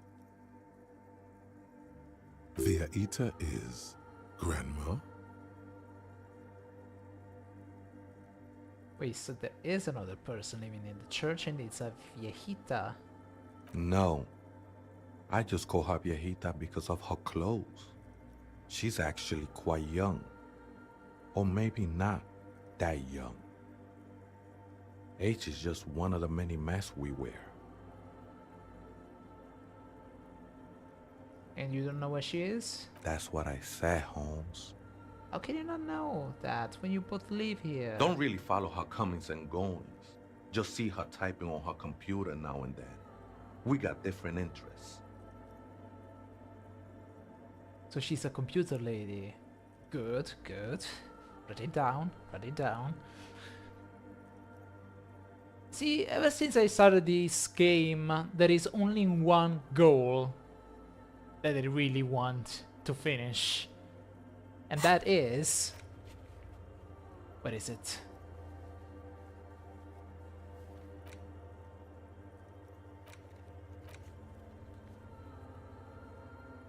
Wait. I can't see it.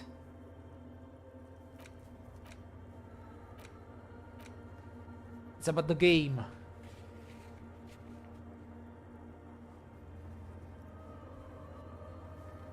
I need to check the inventory. It's about the game.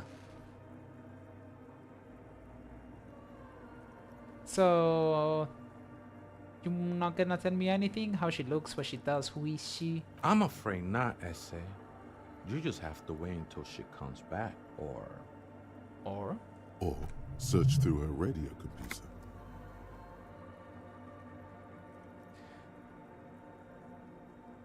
Okay then, thanks.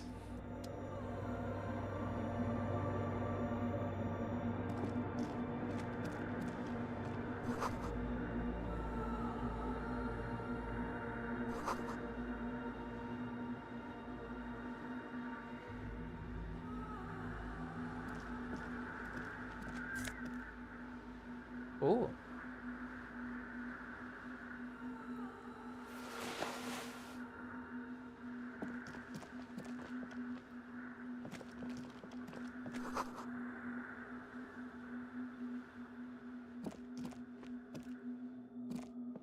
Right, I was not supposed to run. Forgot. Ooh, what is that?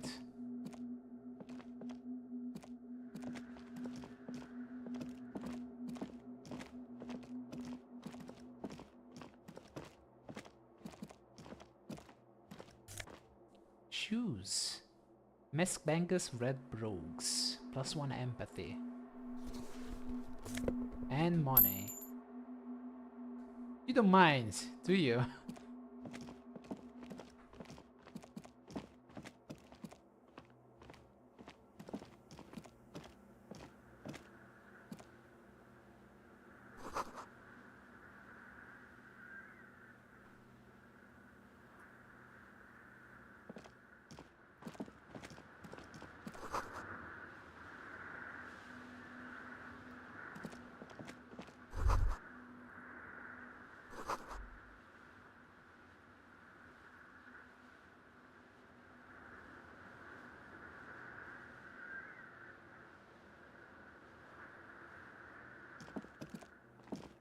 Okay, let's go.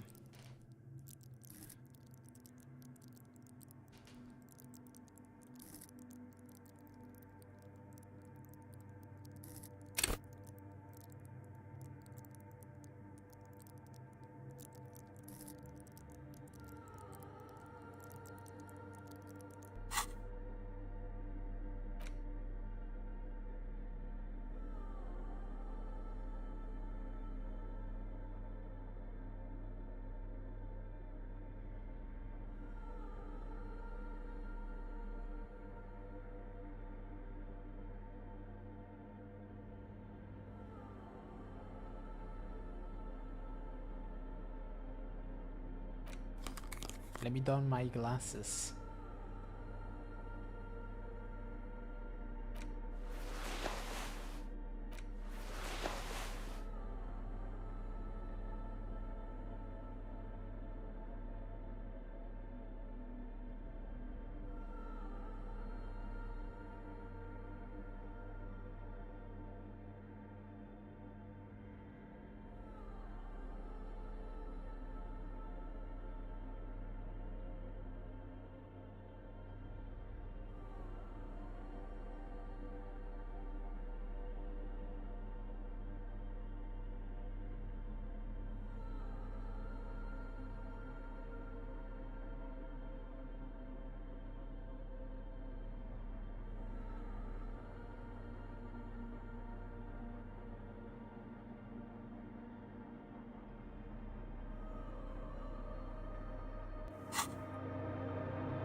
A machine stands in the corner, watched over by the figures on the stained glass window. It's turned on and quivering with soft electricity. Groovy. Another radio computer. And this time it's already turned on. These machines sometimes harbor traps, he thinks. Alarm systems and the like. Let's be careful. We should leave. I doubt this place bears any connection to the case. Yes, but this machine looks just like the one in the doomed commercial area. It's also quite similar to the one we have down at the station. Must be the same model. The one you saw earlier was the Ream Civic.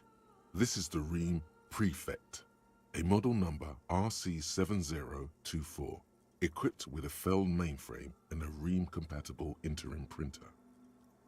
The Ream Prefect is the governmental version of the commonly used Ream Civic model. Although mostly based on the same technology, the Ream Prefect is equipped with better noise attenuation circuits. Wait, let me just investigate it. You see fluorescent play and print buttons on the keyboard.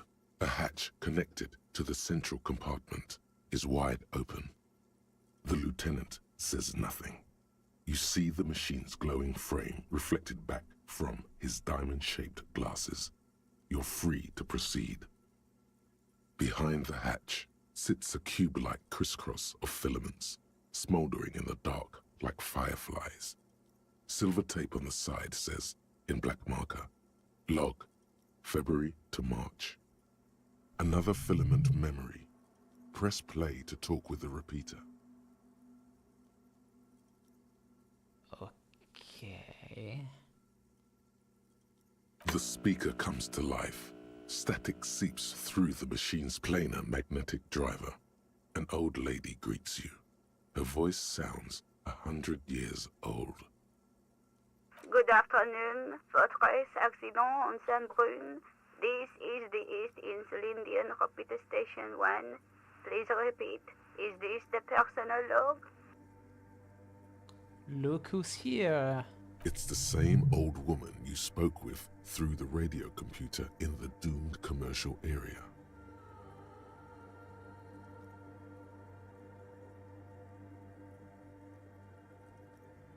Yvonne, it's me again. How are you? Good, thank you. Please repeat. Is this the personal log?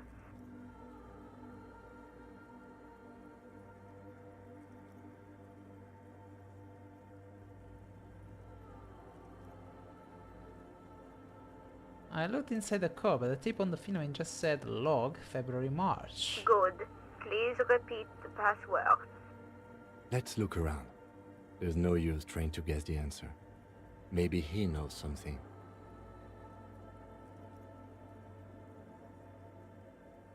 I don't know the password. Received.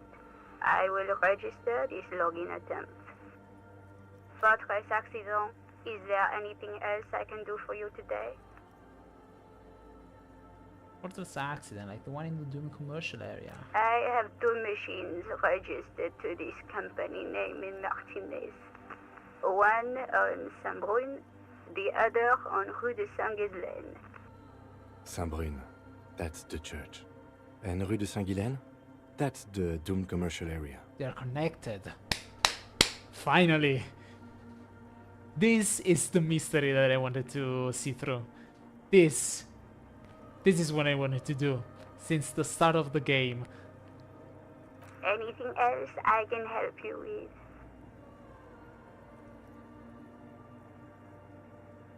Thanks, but I'm finished with this call. Goodbye, Fortress Accident. The machine's keyboard is still illuminated, revealing fluorescent play and print buttons.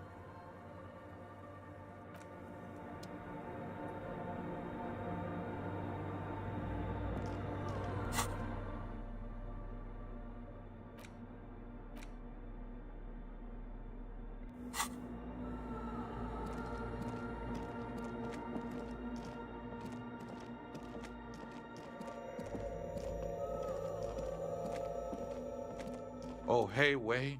There's coffee in the back. Oh, wait. I meant the mother's love.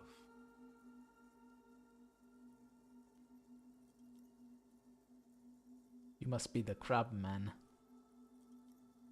Nah, I'm not gonna call him Crabman. Too many times, essay. You need it for something. Yes. Surveys are a good way to fish for personal information, especially in the name of public safety.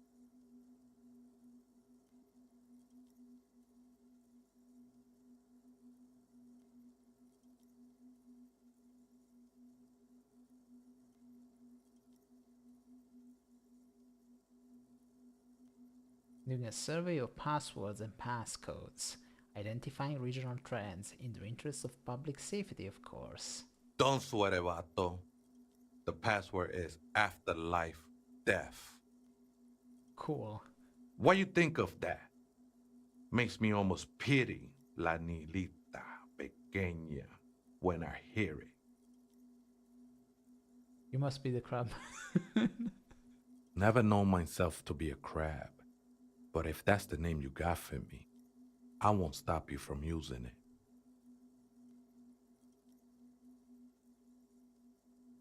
It's your neighbors who came up with this name, not me. I always thought of myself more like a flame, flickering along the rafters and beams. It may be that I gotta work on my technique. That's not the only technique he's working on. Look at those carved sculptures. And is that a satchel of tools over there?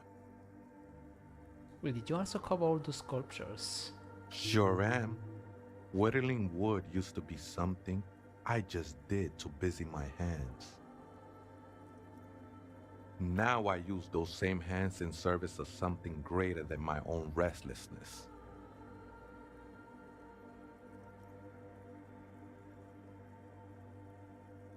He may be a zealot, but I like his energy. He sounds so at peace with himself. What religion does? What religion? Sorry. It's late, isn't it? What religion does to a motherfucker?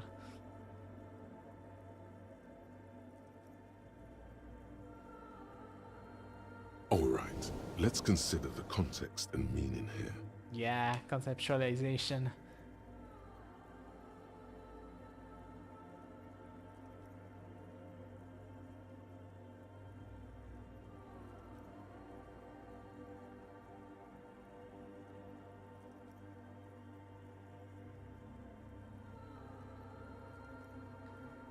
I see what you've done there.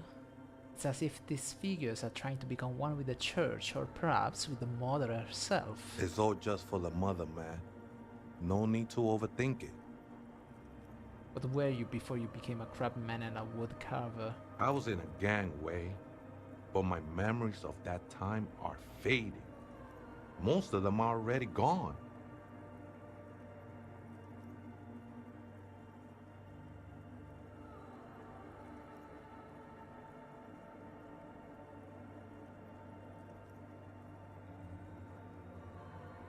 I lost my memory too, but I like it. It's like I get to create a whole new me, start again from scratch. That's not really the point, I say. You gotta give yourself over to service. Service of the mother, that is. Yeah, okay. You found your new identity in religion. I find my new identity in something else. We are not all the same.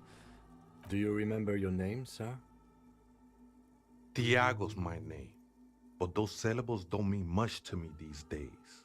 A name isn't just your identity, but also, so to speak, your place amongst your fellows, your place in the world. I ain't got no use for such a place anymore. My name sets me apart from my fellows. How often do you meet a Raphael Ambrosius Cousteau?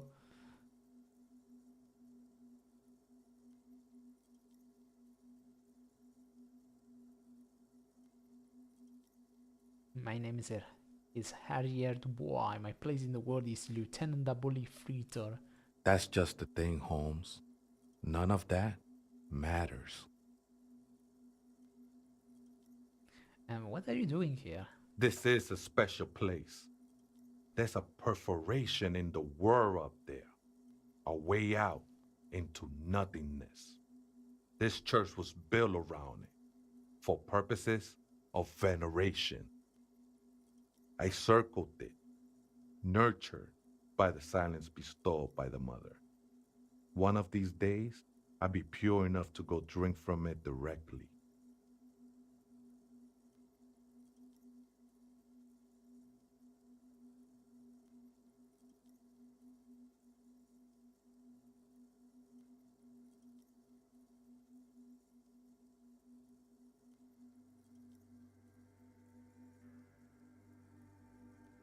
Are these yours? I think they were. A long time ago. I had to shed them like skins to get closer to the center of the silence. You could have them. I don't need them anymore. Who's this mother of silence you keep talking about? Oh, that's no simple question, Essa.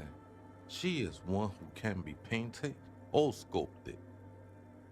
She is a cavity in the dark beyond sense. She saved me, but I couldn't describe her to you. No one can, Holmes, and no one ever will.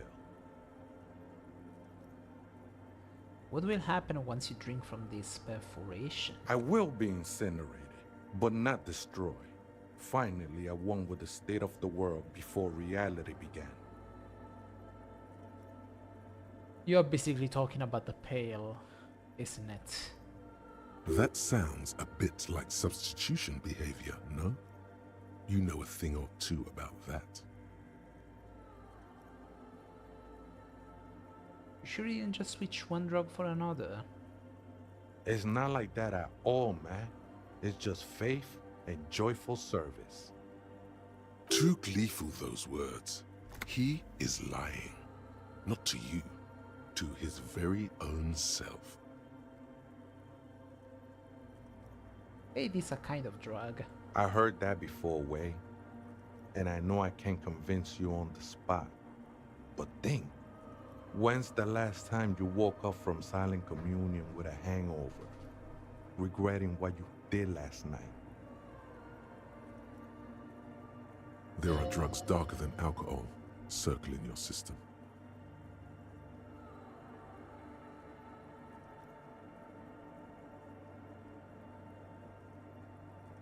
I guess you have a point. I know it will take time. Don't sweat it. I know it will take time. Don't sweat it. Okay. I won't. I still don't understand what you're doing in the church. I'm a seraph, Holmes. I sing the mother's glory.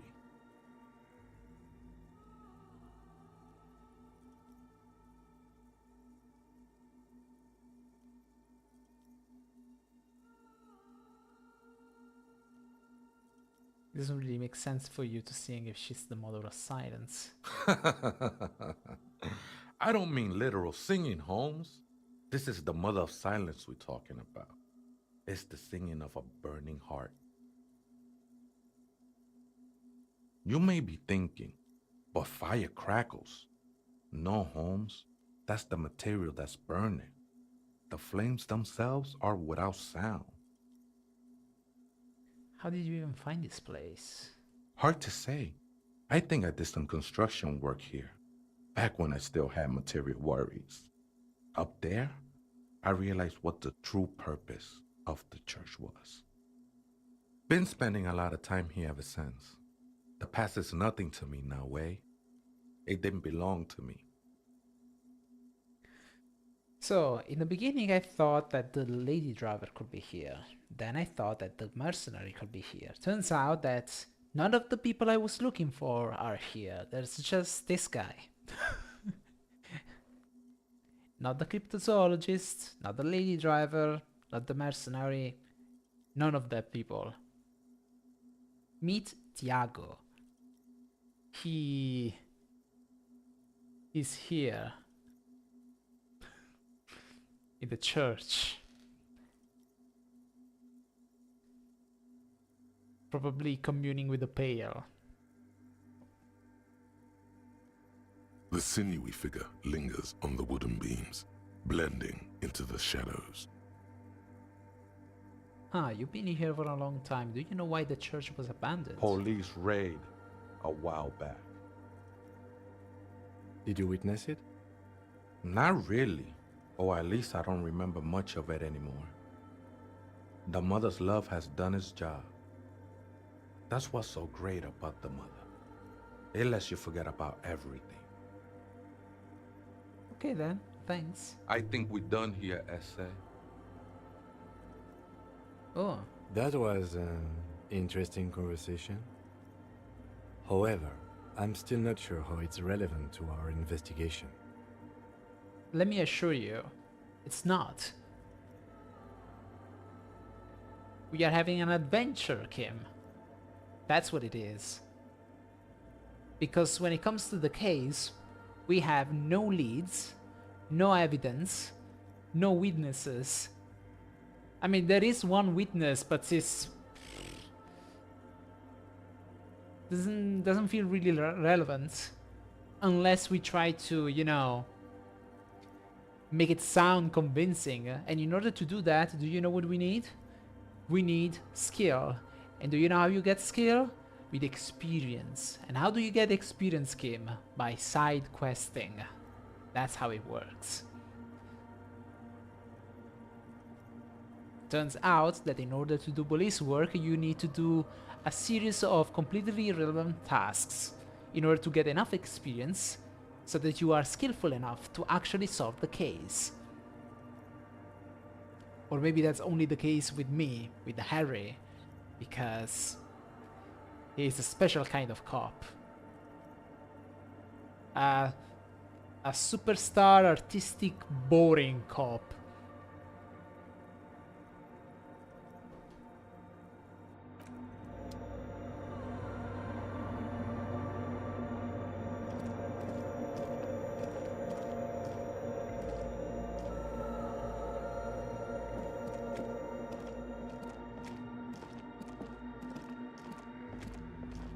Hold on.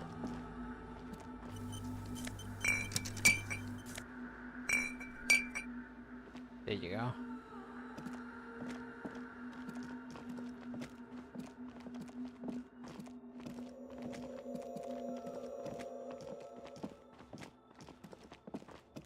So anyway, we got the password now.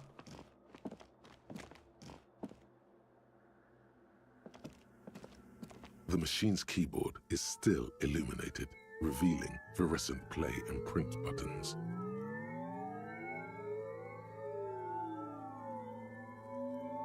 The speaker comes to life. Static seeps through the machine's planar magnetic driver. An old lady greets you. Her voice sounds 100 years old. Good afternoon, Fortress Accident on Saint-Brune. This is the East Insulindian Repeater Station 1. Please repeat. Is this the personal log? I think I may have the right password for the personal log. Good. Please repeat the password. After life death. Good. I have unlocked the filament. After ending the call, please press print to access the filament. Alright, thank you. Fortress Accident, is there anything else I can do for you today? No. Goodbye, Fortress Accident. The machine's keyboard is still illuminated, revealing fluorescent play and print buttons. Let's go. The printer prints out a long text document with dated paragraphs. It looks a bit like someone's journal. The first entry, made on the 4th of February, 51, by an unknown author, is short and concise. Arrived at the church, the door was boarded up, so I used the crowbar to get inside. Looks like the place has been deserted. Nothing out of the ordinary, but I'll ask around. Need to figure out how to get the electricity in. The lieutenant leans closer, scouring the printout over your shoulder. Just as you finish reading, he looks up, muttering under his breath. 4th of February. That's over a month ago.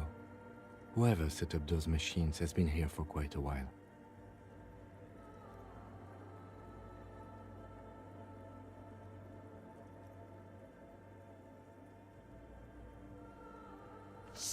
of February, 51. Had a little chat with the local fishermen.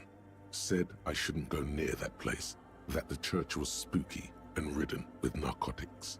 It's a little spooky, all right. Still haven't figured out the electricity. 7th of February, 51. Finally got the electricity in. Next on the agenda, a new antenna. I'm thinking ESCA series, something advanced. Why would she need an antenna? Why would anyone need any of this equipment here? 8th of February, 51. Bought the antenna, had some problems setting it up. Called Simon for help. Heard the others are back to making art. Drinking somewhere out of town. Sulislav started a rock band again. Lexi has been seen asking money from strangers. But at least the artists have their act together. They're qualified labor. They can get work anywhere. Graphic design, ads. The programmers are doing fine too. I mean, they're programmers. The writers, though, they're fucked.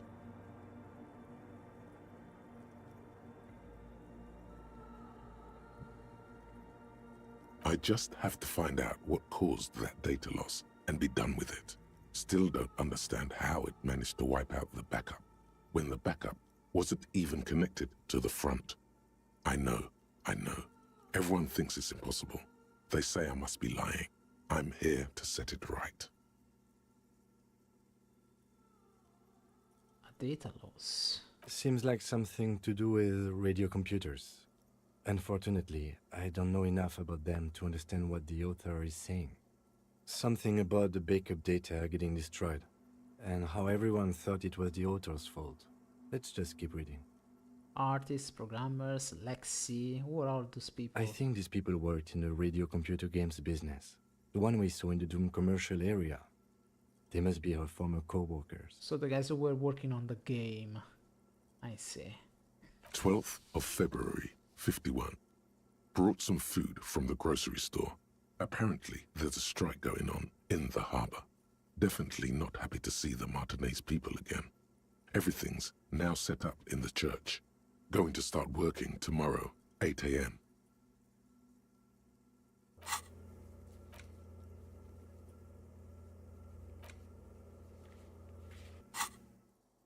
The strike. We are nearing the date of the murder. Keep reading. I'm interested now. I want to know what's that radio anomaly that sent this person here in the first place. 25th of February, 51. I've been sending data up to Lintel for a while now, trying to recreate the data loss, but nothing. Didn't even feel like logging in, the disappointment. But I did discover a curious audio-spatial anomaly at the back of the church. I've named it the Swallow. It swallows sound. Need to get some mics. Is she talking about? 28th of February, 51. Yes, The first recordings confirm that the swallow is real and I'm not just losing my mind. It's a pillar of silence with a diameter of approximately 3 meters. Seems like the higher I go, the less I record.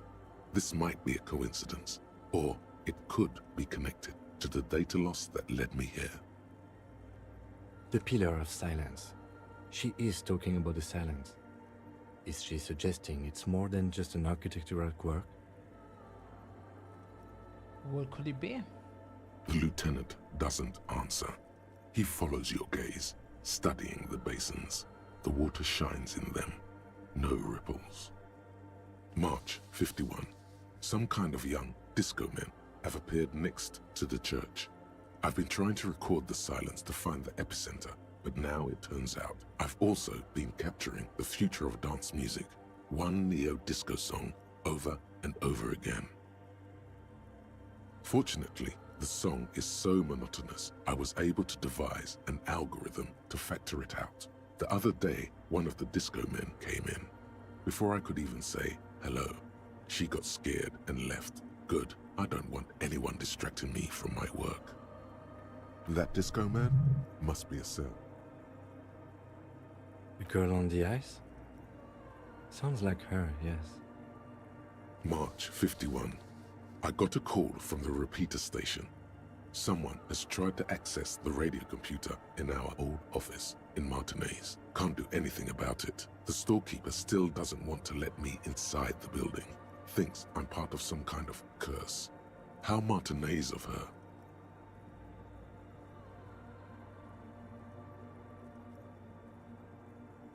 Oh. I knew it wasn't a good idea to meddle with the machine. No. It was a great idea. You're learning things. This is how you learn things about machines. March 51. A new 2-meter aux cable. Noodles, crackers, ping energy drinks, water, toothpaste, gum, also some canned air. Your reading is interrupted by the sound of the church door opening. Uh-oh. A strange woman makes straight for the radio computer.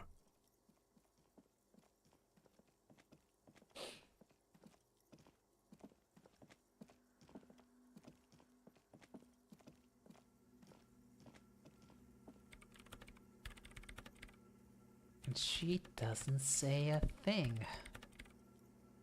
Breaking into my radio computer, I see. I do apologize for the intrusion, madame. We are with the RCM, you see.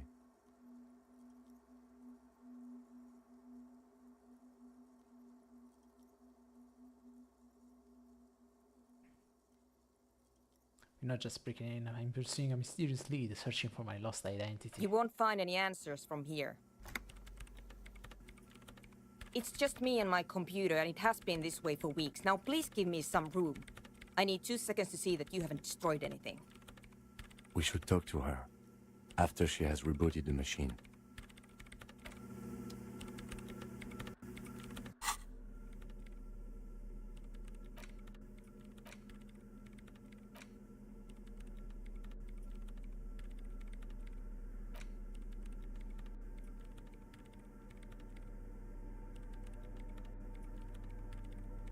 This. I've been holding on to this since the start of the game, and I can finally use it. The production schedule, filament memory. Maybe this is the data that they lost. So I can give it back to her, and they can start working on the game again. And that's how I know that I won the game. I won this Elysium. I don't care about the case. I care about this.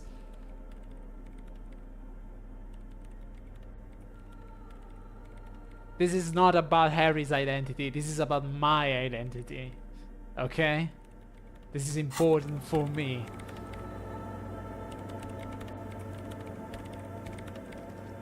What is it?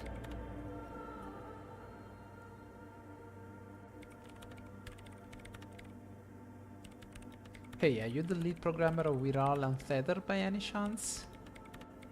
Yes. Or no. Not anymore. That project is dead. She doesn't seem surprised to be recognized. Rather sad. Something passes over her face before she straightens her back. I didn't break anything, did I? No, you just printed out my personal log and wasted some paper. Sorry, but who are you?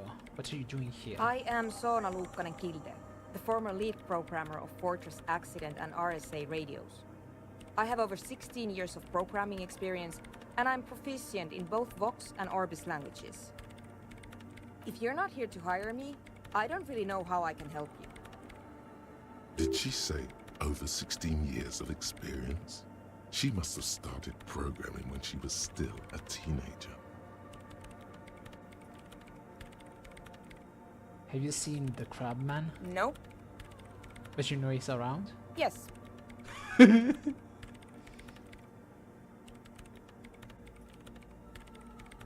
sounds like you're not worried about him at all. No, you're right. I'm not. Why are there so many machines in this place? I brought them here. These are my machines. Please don't touch anything. Why do you need an antenna? I use the AR1 as my RAIN prefix processing unit. That's your radio computer, right? Mm-hmm. And the antenna is its processing unit? Yes. You really don't know anything about radio computers, do you?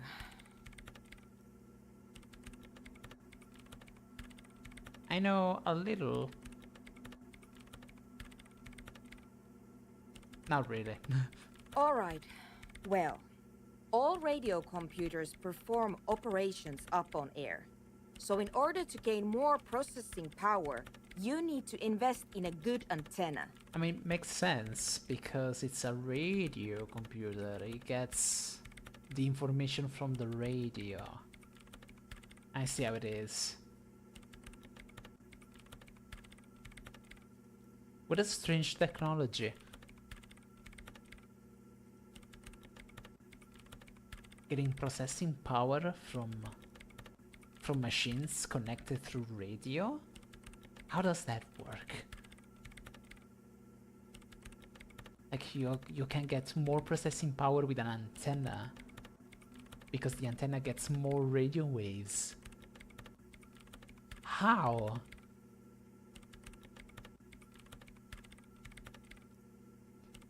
That's that's so weird. Wait, what's on air? On the front, the unified front of radio waves, licensed and controlled by Lintel in the East Insulindic region. It's all around us. That's what on air means. Like love. Like love. And the AR1, is it a good antenna? I guess it is. So far I've been quite satisfied with it. Martinez is an unstable region with bad coverage, and the operation has been surprisingly stable. But it's not the cheapest one on the market, so I wouldn't recommend it for your regular red tape operations. Fraser 1000 is a foolproof line for civilians. Anyway, you should do some research before you decide to buy anything. Ask around, compare the prices. There are many milieus dedicated to that sort of thing. She liked telling me this. It calmed her nerves. What are you doing with your radio computer? I'm working. The machine seems almost alien with its pulsing core. The light casting her face in a strange shadow. Working on what? Could you just shh for a moment? Or get to the point. I really need to focus on something.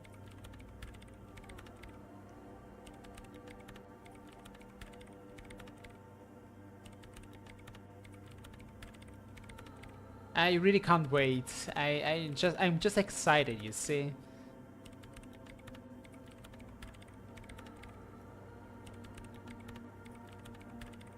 Right, I try not to touch anything. Next question. Great. I'll let you work in peace now. Maybe I can come later.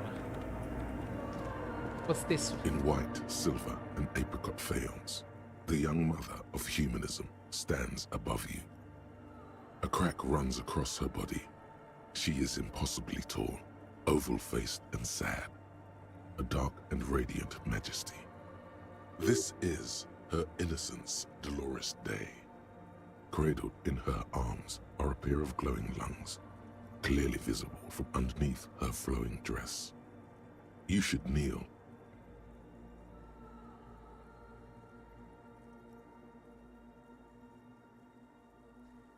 You know,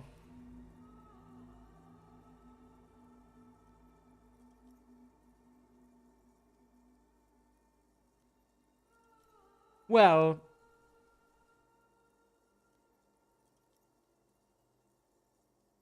I don't know. To hell with it. Your knees touch the floor. The floorboards are hard and cold. There you kneel among the snowdrifts, diffuse light falling on your hands from beyond the glass.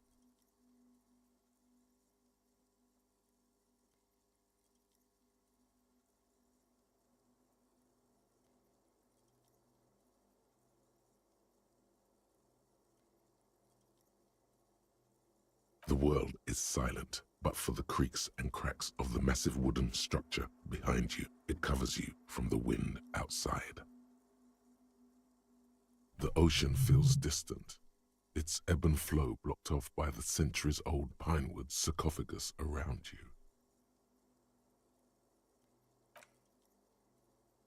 The woman looks down at you kneeling. She towers among her followers, architects, laymen, courtiers. There is a sad smile on her lips and a glint in her green-blue eye of what? Compassion?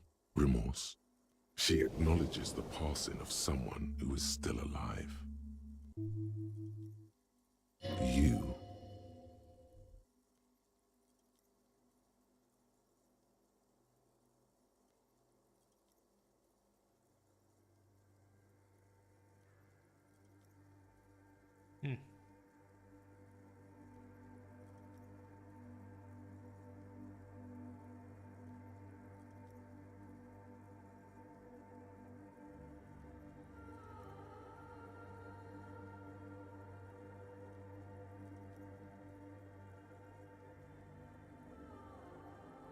It's morning.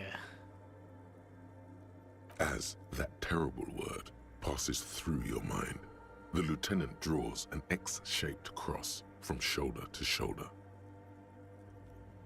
Your fingertips touch your chest 4 times. Then you rise from your knees into the apricot-colored light of the window. Above you, the woman still smiles her distant smile, sundered by the crack in the glass.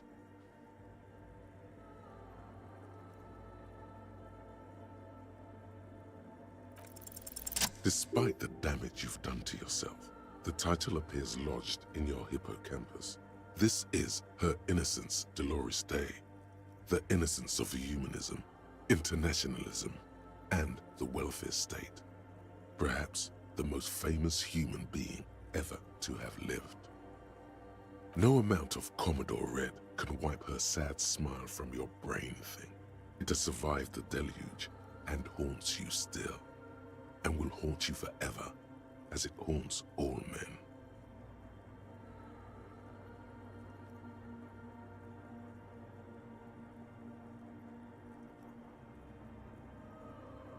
Was there something terrifying about her? Terrifying is a term too emotionally charged for your semantic memory, or what remains of it. But although she's often considered to be the greatest human being to ever live, there was something ominous about Dolores Day, constantly surrounded by her therias. She was the most socially secluded and least self-aware of all the innocences. Some modern thinkers would consider her a war criminal for the campaigns she waged against the Mesk state. And then there were the resettlement programs. What happens? The Mesk state tried to detach itself from Innocentic rule. Parts of the world were experiencing whiplash from accelerating into secularism. Her mandatory education programs and mass resettlement of upstream Marguerite were problematic as well. Dissenters were suppressed by a military force she called the Army of Humanity. Whoa, that doesn't sound so innocent. Suggesting those who fight against it are not part of humanity. She adored chess, yes, but also military war games. Dolores Day often holds a tiny tin soldier between her index finger and thumb in icons such as this. She was also blonde, the blondest woman you have ever seen, with green eyes the color of the Pacific, mare interregnum. Little is known of her Marchese husband. It's as if he vanished from history after completing his role, which was to introduce Dolores Day to court. In conclusion, yes, there is something lonely, paranoid, and even terrifying that people seldom mention, but feel when they think of her. This subtle terror is part of her iconography. Lieutenant Yefrater, you've stood there for over 5 minutes. What are you thinking of, if I may ask?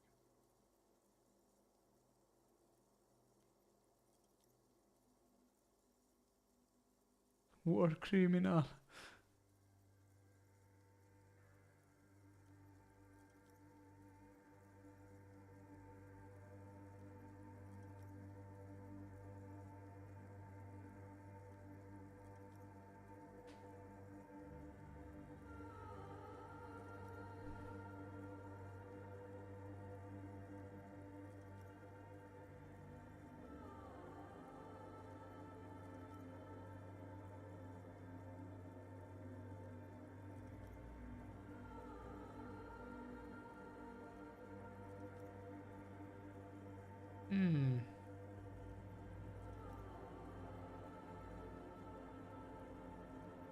Glowing lungs, that's fucked up. You know what? I'm gonna say something completely out of water. She's been dead for 300 years. I am almost 1,000% certain she isn't connected to the case. None of this is, in fact. This church, the coast, this isn't a good place to get lost in.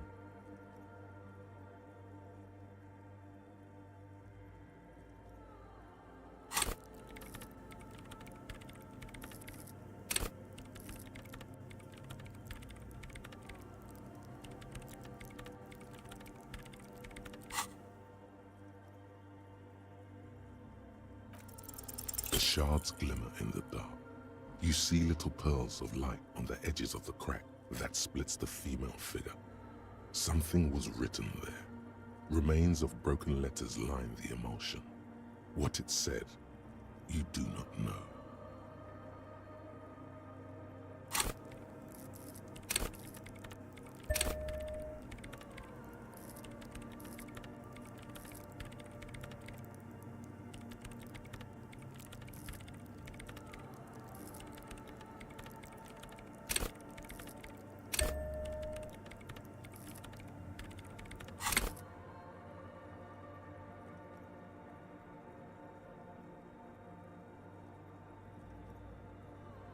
The old woman in the village was right. This must be the Dolorian Church of Humanity in Martinez, or the small Pinewood Church in some records. It's a minor landmark, not easy to find. Most maps misplace it. It was built not long after Revachol's founding, 300 or so years ago, by first-generation settlers. On the coast of an uninhabited archipelago where only animals had roamed before, in the wild reeds. That's the, you know. There used to be 7 stave churches on the coast. Les Sept Sœurs, they call them. The 7 Sisters. Only one remains. The rest were burnt in the revolution or used for building materials. We should be respectful here, although the building appears to be deserted. I do not believe we'll find anything connected to the lynching here. Something else, perhaps? Respectful? Is the lieutenant a follower of Delorianism? Yeah, most likely. Apparently he's very religious. A pang of guilt.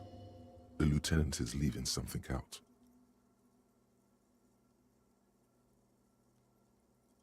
Do you know why it was abandoned? I have a theory, yes. There was a police raid a while back. I heard the place was shot to pieces. Oh. The old woman in the village was being tactful with us when she didn't mention it.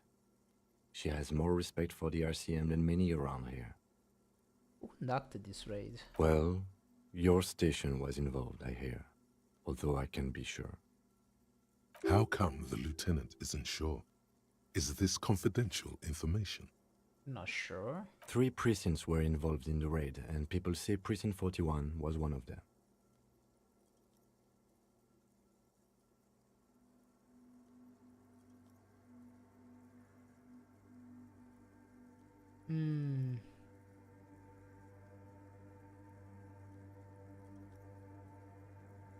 I guess I could have been here. I'm sorry, I'm not saying you were.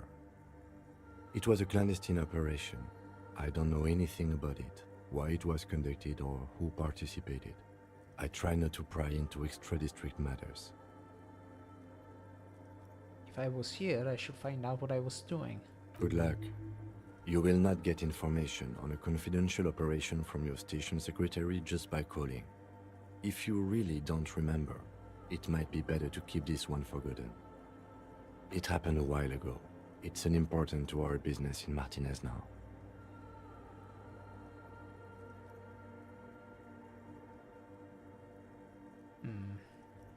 Kim, are you a follower of Doloreanism? Yes, we all are. Her name, body, and rule are synonymous with humanism. The laws we enforce are Dolorian in origin.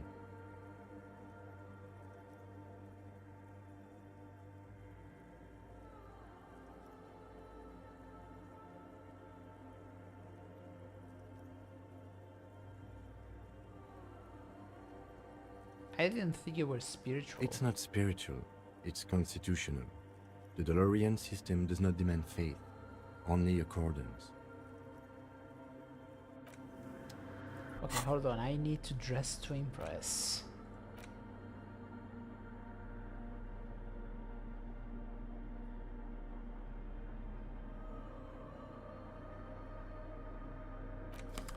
Visual calculus.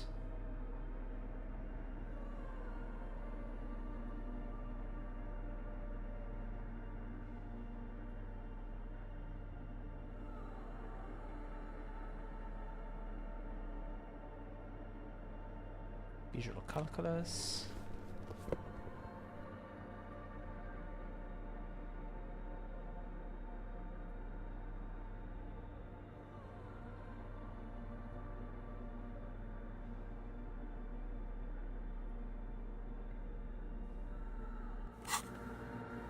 The mother of humanism stands above you, a precious and complex wax painting on a single pane of glass.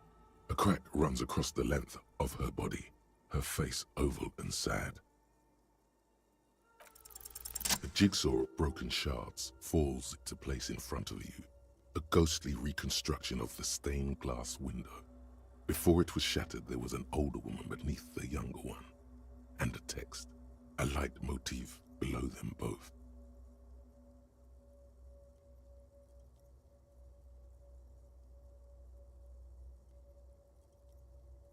What shattered this mosaic? Unknown. Huh. Something during the raid the lieutenant mentioned, or just hooligans looking for something to break.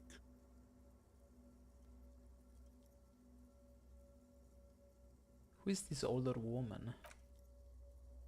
Is she The wearing inscription glasses? on her throne says, Irene the Navigator. She is depicted as an older woman wearing thick-rimmed eyeglasses, holding a golden rights apfel in one hand and a scepter in the other. This is the queen her innocence day advised. Above, she herself is whole.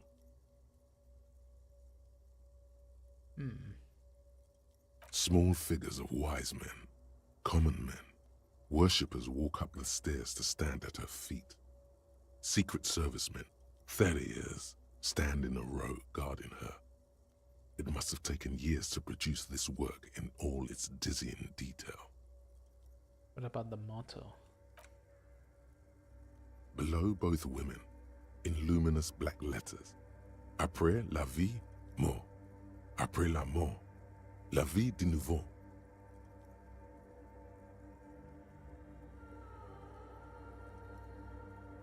And then along the left side, après le monde, la gré.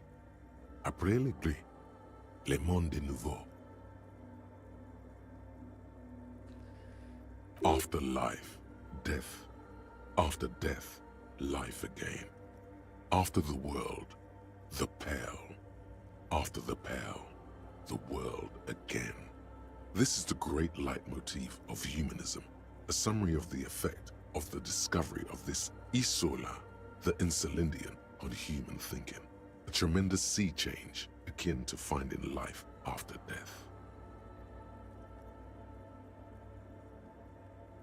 Then this used to say after life, death, and after... Death. Life again. After the world, the pale. After the pale, the world again. This exaltation is common in Dolorian sacralism. In the early years, it was even incorporated as the RCM slogan. No more, however. Why? It was deemed subservient to use a strongly moral intern-related motto. We already suspected of bootlicking. The sentence was also seen as too feminine. It was a macho thing. What's the RCM motto now? Justice, union, prudence, and force.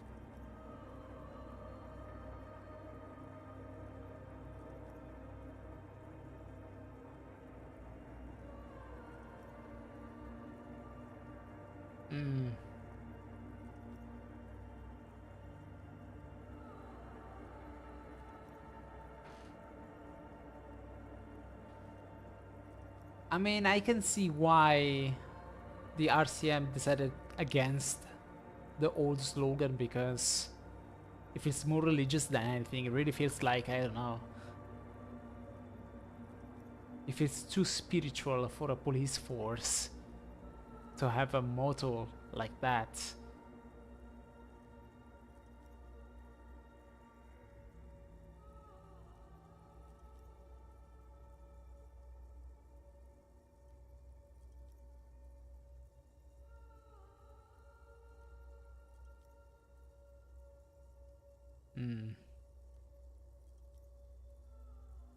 Cool. Ice cool.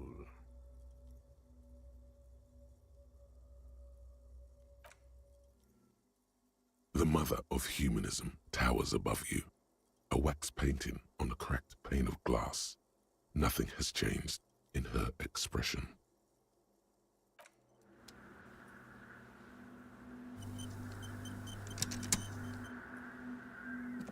So you done now? Yes. What is it? Ah, okay.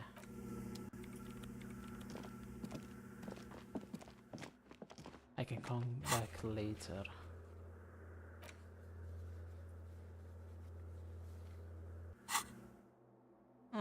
Let's ask her. Yes. What is it? How do you feel about Nordic dance music? What? I hate it. I bet she hasn't even heard it.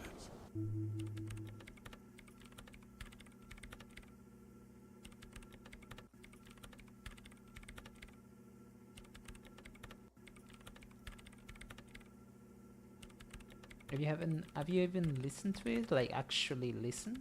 Yeah. Like all the time. My tent neighbors don't really ease up with their partying, do they? Maybe I'd have to be on drugs to get it, but to a sober mind it just sounds like uninspired rug whipping. No idea what it has to do with either dancing or music. You know, I actually agree with you. Right. How do you feel about a club for a Nordic dance music? This is about those speed freaks in the tent, isn't it? I've got some news for you. It's not a nightclub they want to build here. What do they want to build then? Take a guess, why don't you?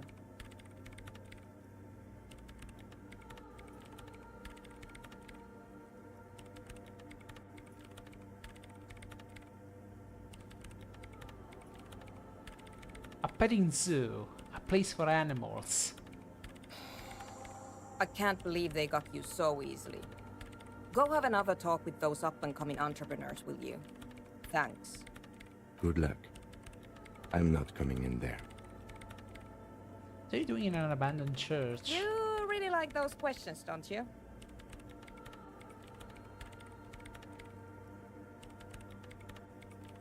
I'm a police officer, it's my job to ask questions. I'm conducting scientific research here. You can't throw me out. What research? I'm looking for the location of a 2mm hole in the world. Wait, what? She's looking for a disruption in the radio waves. That's what her personal log said. The lieutenant raises his brows, but doesn't say anything. Is the hole connected to the data loss in your journal? Yes, that's what led me here. But I suspect it might be something a bit more complicated than that. What does that mean exactly? Exactly. What does it mean? Up to now, it has been impossible to say what it is because it's impossible to measure nothing. It's the pill, isn't it? What do you think it is? What qualities does nothing have? How do you measure something that does not exist? That's a little above your pay grade at the moment.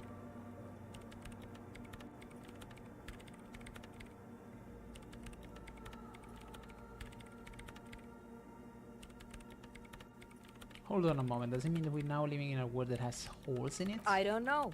Are we? That's what I'm trying to figure out here. But how do I figure it out? I can't even understand how we're talking about something that doesn't exist, let alone measure it. You measure it by its surroundings, by that which does exist, which is what I've been trying to do. I've tried using hydro transducers to record the silence, to find out where it begins. Hydro transducers, the plates with the water? And the wires? Ah, hydro transducers. So that's what those water basins are. Devices for recording sound through water. But honestly, it's not progressing very well.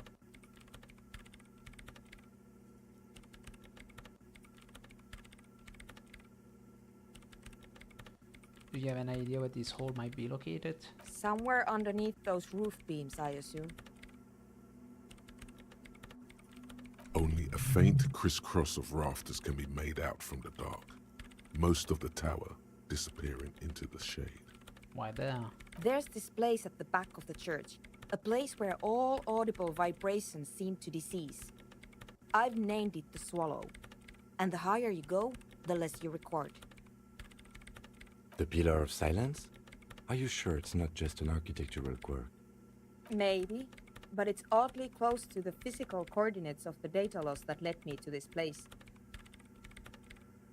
This is where the crabman lives. I know. You don't think crabman might be somehow responsible here? No, I don't. I agree. Said that the research isn't going well. Why not? Because it's just trial and error, trying to locate the Swallow, the exact point in space. And I don't have a... You know what? It would be really helpful if you could just stop talking and let me work. That's all I wanted to know about the scary 2mm hole in the world for now. Great. Thanks.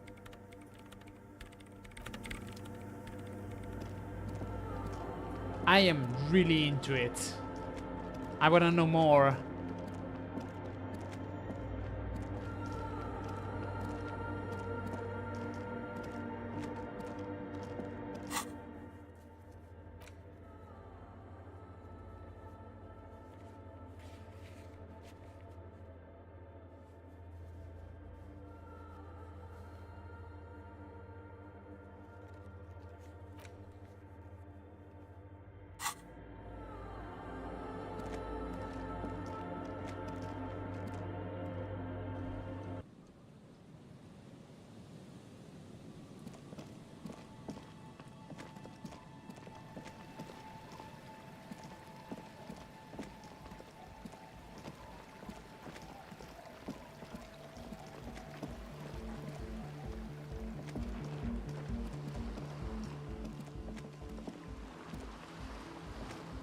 Hello again.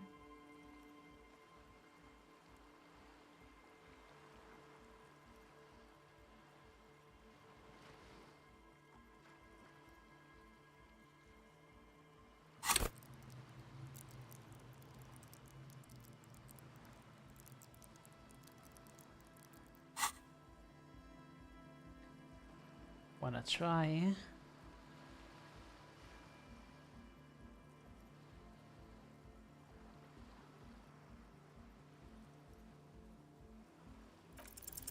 The device is still warm from her touch and heavy as a brick from the batteries inside. The company logo, Omicron, adorns its yellow plastic cover. Inside, the tape is rolling. The girl looks at the device in your hands.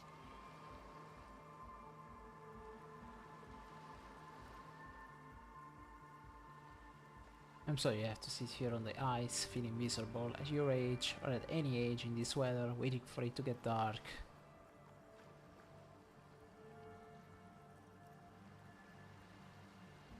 She looks you in the eye, her pupils wide, surrounded by a ridiculous amount of makeup. People who built this world intended it to be better for you, but they failed. It is easier to live in their failure with this by your side.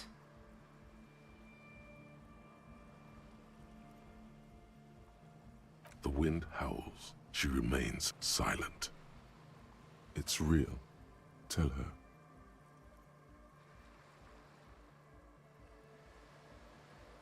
It is not a childish fantasy. It can be a real weapon against what's coming for you now. What is?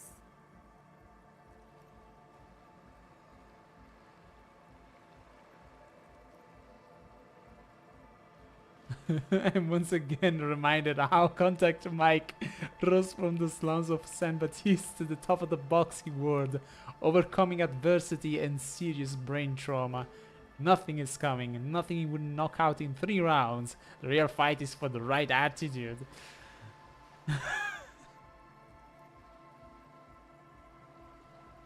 The dark. I know. I'll stick to it. So thanks, I guess, for the psych session. Maybe I can return it. What's been eating you, officer?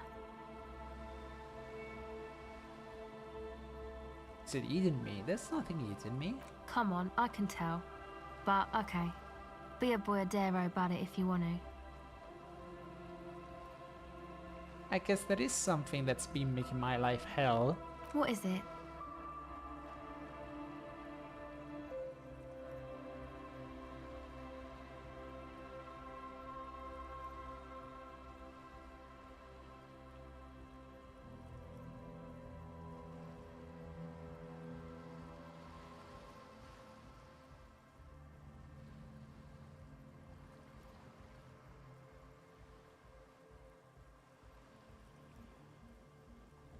People just keep putting their selfish interests ahead of the greater good.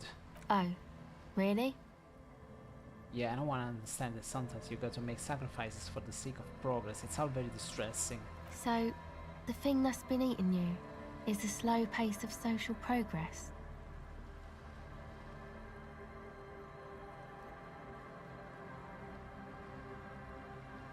Don't get me wrong, I'm all for slow and steady progress. I just wish people would be a little more reasonable, is all. Okay. So you're not that upset, it sounds like. I told you, I'm highly distressed by this state of affairs. Uh-huh. And you're sure it's social progress you're distressed about, and not, I don't know, some chick? I'm positive. Go ahead.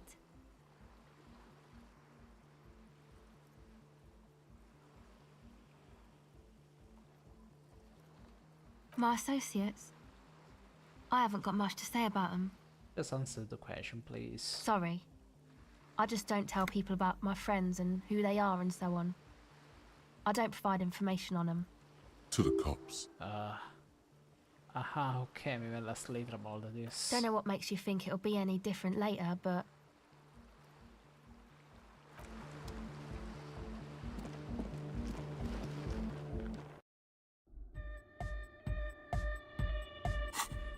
So,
I'm ready.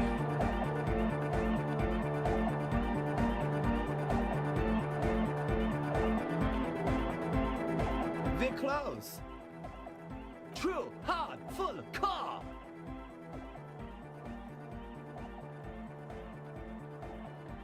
It's hardcore. Skibber D, skibber danger. I am. We're close. True, hard, No, full, no, car. I gotta do this. I gotta do this. Hardcore! Hardcore to the mega! Internally coherent! All car! Alright! Yeah! Gotta get the people going! I'm the party boy. It's my job. Hardcore party 25/7 beyond the winter's orbit style! There is a place far away in Cutler, beyond a certain latitude, known as Winter's Orbit, where there are 25 hours in a day. It is a tremendously cold place, abandoned to drunks and failed rock stars, full of eternite, depression, and half-finished ski-flying hills. The Suru live there.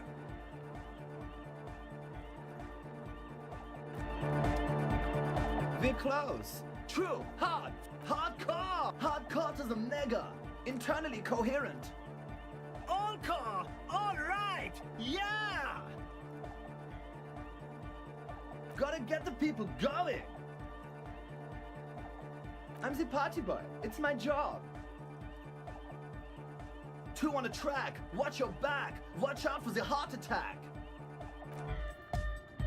We're close. True, hard, full, car. Hardcore! Hardcore to the mega. Internally coherent. All car! All right! Yeah! Gotta get the people going. Yeah, request. I want everybody as close to the stage as possible. We're close. True, hard, hardcore! Hardcore to the mega. I gotta solve this. Internally I don't care. coherent. All car! All right! He furrows his brow as his very large head traces the sublime, invisible movement of the music in Hardcore! Ah! The question is, what is the question?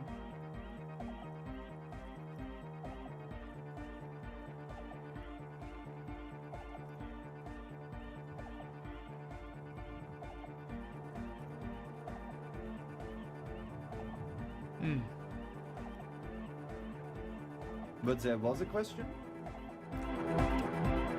We're close. True. Hardcore. Hardcore is internally coherent. All car. All. He furrows his... Hardcore. The question is, what is the question? But there was no question. Oh, fuck off. We're close. True. Hard. Full. Car. Hardcore. Hardcore is internally coherent. All car. All right. Yeah. He furrows his brow. Hardcore. Ah. Is it though? But is it? I mean, really?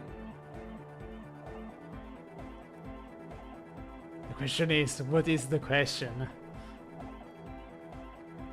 No, but seriously, I'm a bit worried it isn't. Yes! I did it!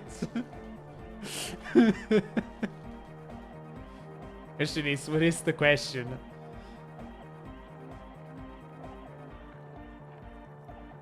Don't be alarmed. Everything is okay. He isn't actually worried. Everything is still super hardcore. What he probably means is, it could be even more so.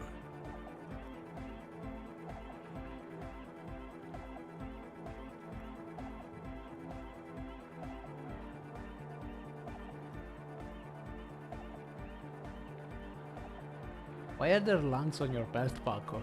Lungs are for love.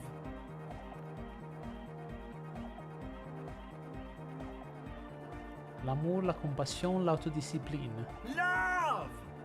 In a woman's lungs. Lonely as I am, I'm not afraid. This strange, damaged feeling grows on and on.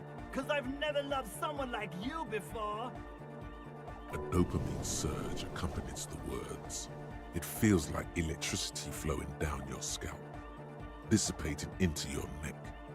Feels good, like a spark of life in that moribund sponge you call your body. Are you a thought reader? No nation, but transnation. No war, but class war.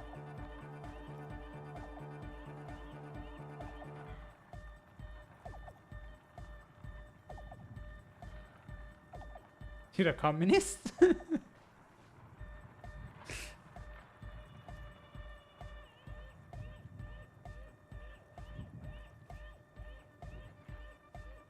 a communist? He's not a communist. It's just something he likes to yell. He picked it up from a tape jockey at the Elysium. She was a communist, though. Yeah! With the rebel yell!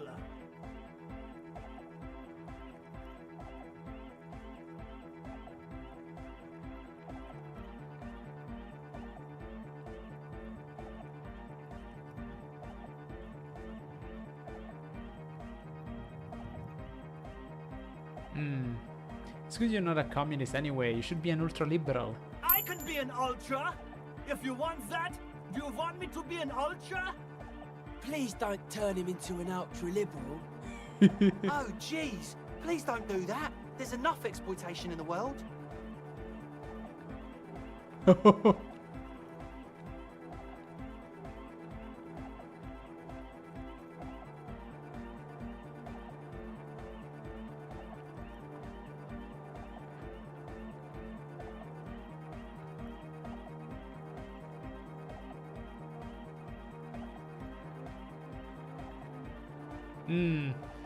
How do I do this? Battery low. Be an ultra-liberal, Haggett. Capital needs your help.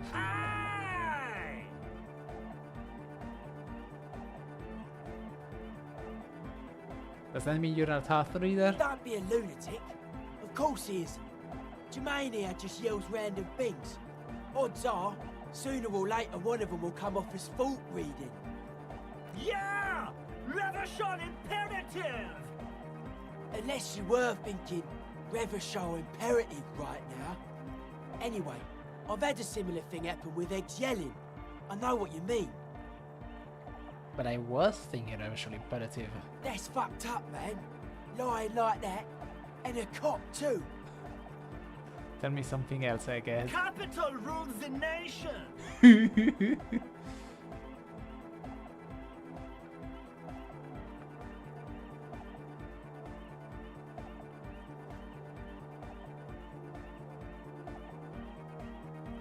Right on, Lord Laubrita. Eat the poor!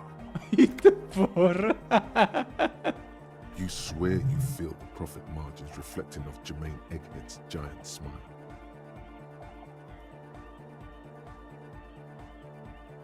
Is your real name Jermaine? Dark-Hard Hardcore! Jermaine Egghead! Basically, yes it is. You said you were worried. What do you think is wrong with the music? There's nothing wrong with it. I'm still in love with the hardcore. Sometimes I just feel like anodic music is in its infancy, you know? For example, take this Arno van Eyck jam I've been pumping for the last month, and will continue pumping for the rest of 51. Isn't something holding it back from being hyper? It's like it's only ultra. I think it's super hardcore, but you're right. It's not hyper hardcore. If anything, it sounds a bit proto, like it's not fully formed yet. You might be a moribund alcoholic and a failed cop, but you are pretty certain a thing cannot be both proto and hardcore.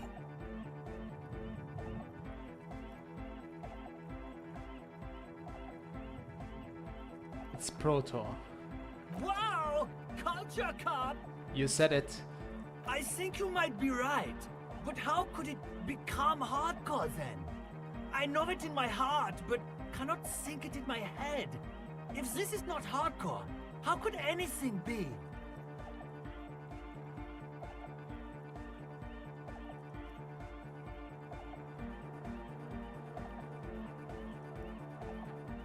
Wait, I just remembered something. I'm the police.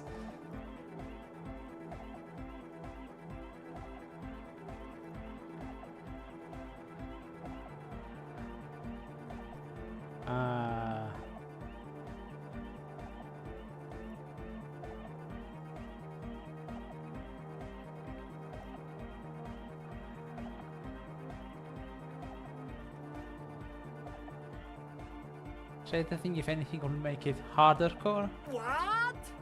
Guys, there's something happening in his head. Think even harder. Oh yeah, he's doing it. But you're not. This is almost certainly a matter that surpasses the limits of reason. My imagination fails me. I know, so does mine. Sounds suspiciously like a question. I thought the question was, what is the question? No, this is the answer. Uh-huh.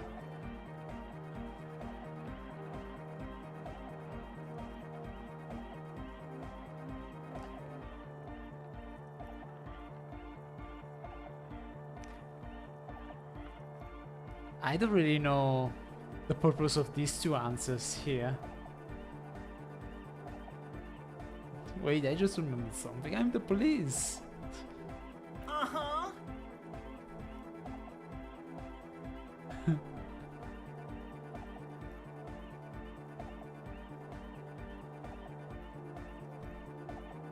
Actually, it's more likely to hinder us.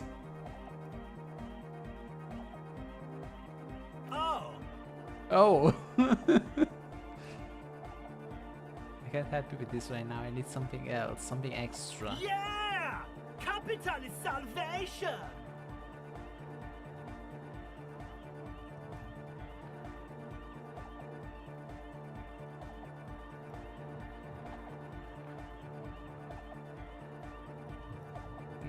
This one is unlikely to succeed. I can try. All I have to do Alright! Here comes the night! is try to dress for the occasion, but first... Hi again. So, how are things going?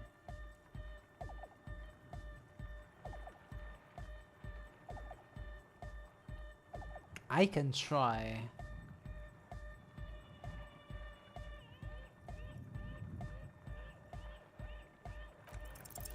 Well, first of all, you're a smart cop, and a smart cop like you would understand if something wasn't quite right. So this should be easy. And then there's the narcomania. Indeed. So one of them came upon the abandoned church. They want to turn it into a club for dance music, but agents of narcomania have overrun it. You shudder to think of all the narco they must have already consumed in there. Narco is bad. Plus, and it has to be considered, you can't invent the future of dance music in this smelly old tent. Imagine if you had the church.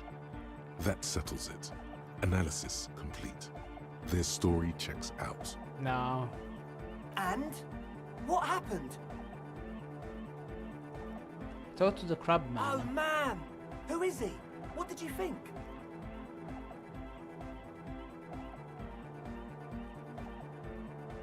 Seemed okay, to be honest, very spiritual. Really? Huh. Interesting. What's he doing in the church? Just preaching and praying. No matter. Is he gonna be a problem? Yeah, Noid is right. Let's get back to the point. What are we gonna do about him? These guys will never catch him. You will never catch him. There's nothing to do.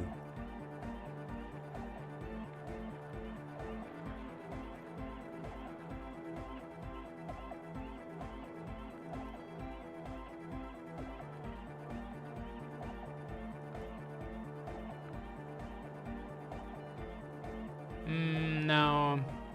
No. I don't want you inside the church.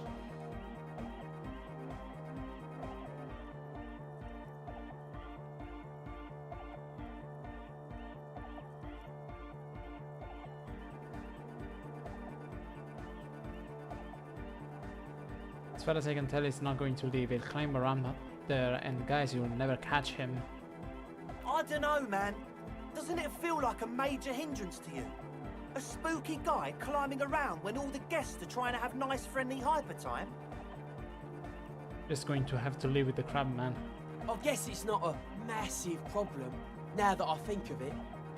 Everyone is welcome to dance till the morning light! No, yeah! no. Maybe. I guess we'll figure something out. Okay, but what about the other spooker? The one in Grandma's clothes? Did you see her?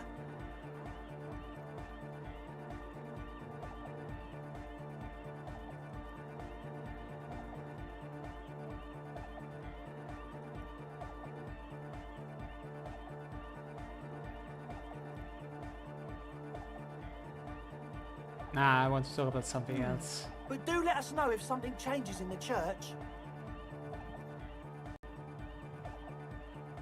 Goodbye, officer. The large-headed youth has closed his eyes, lost in the music. Sensing you, he opens them. Good morning, Tycoon! Yeah!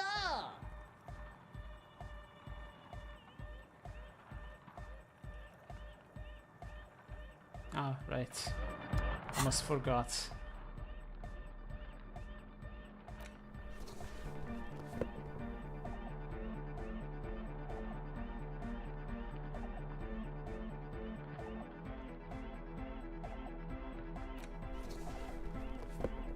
My god, I look terrifying with this dress.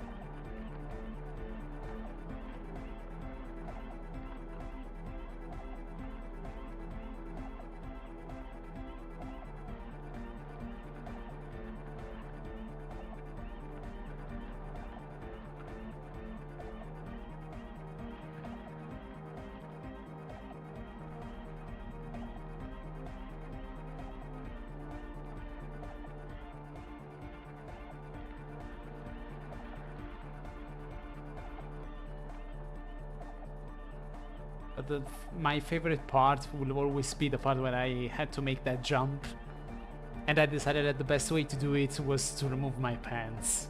That was the best part of the game, in my opinion.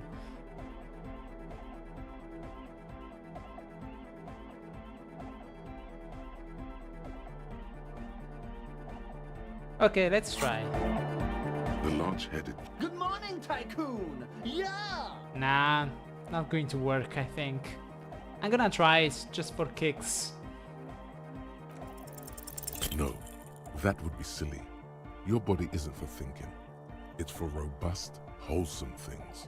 Things like discus, javelin, and 400-meter hurdles. Discus.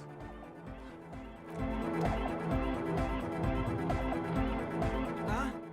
I see you're here again. Offside, man.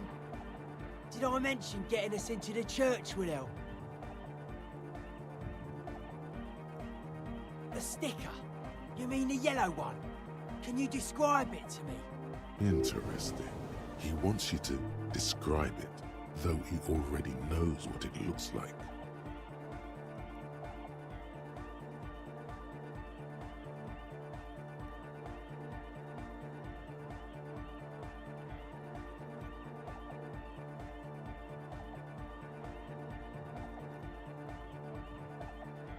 So I can hear you do it.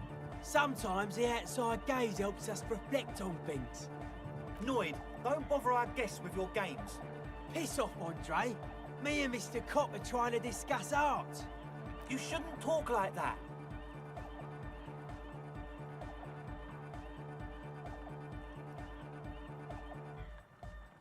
Cool. The ban on foulness. That's the moralist plot to alienate us from our bodily functions so they can control us more fully. Anyhow, what was the sticker like? Good. What did you want to know?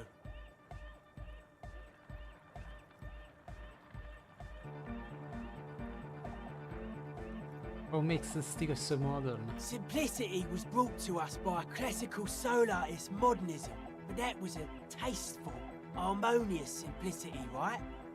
Well, hardcore is not tasteful or outwardly harmonious. It's a warning shot. This will be dangerous. The echo of man's loss, haunting him. The sticker, the clothes, the music, same thing.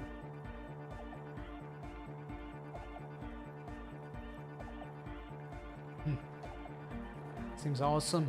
It is. Was I right? Is that guy smiling? Yes, you're the 23rd person to get it right. And I've asked 23 people. Looks like it's a dead guy smiling to the entire human race.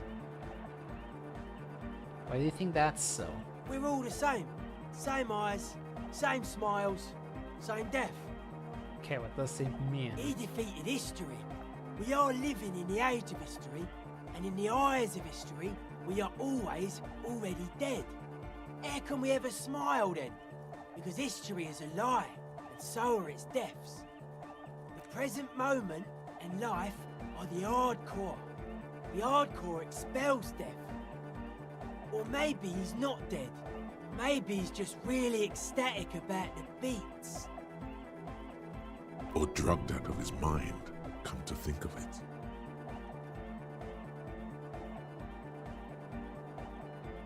Or drunk, or in a clinical coma, or glad to be dead. But those versions suck. I guess one could write an entire treatise on the thing. But what for? Are the signs all right now?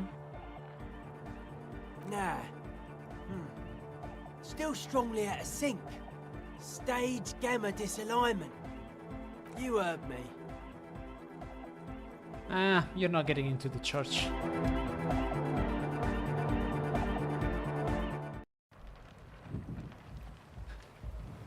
I need to get this off. My god.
What should I do now? I mean, it's late. I should probably go to sleep, actually, but... Maybe the programmer is done with her work.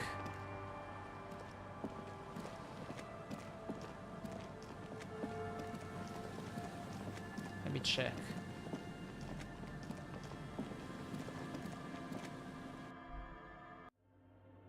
Oh, something changed. What is this?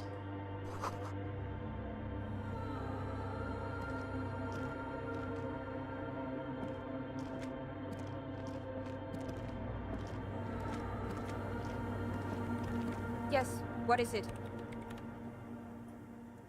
The swallow, you mean? What about it? Great. Thanks. Nothing new to do, nothing new to say. Okay, but I really wanted to... you know what?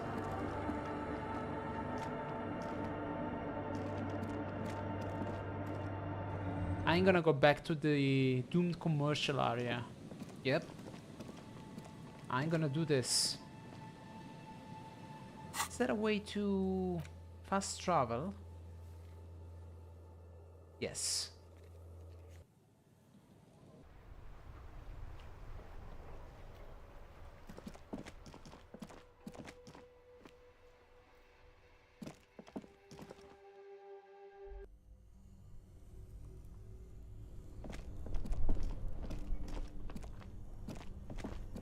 I gotta do this before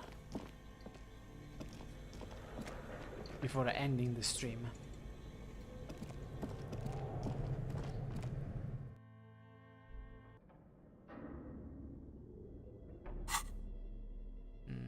I need a torch. I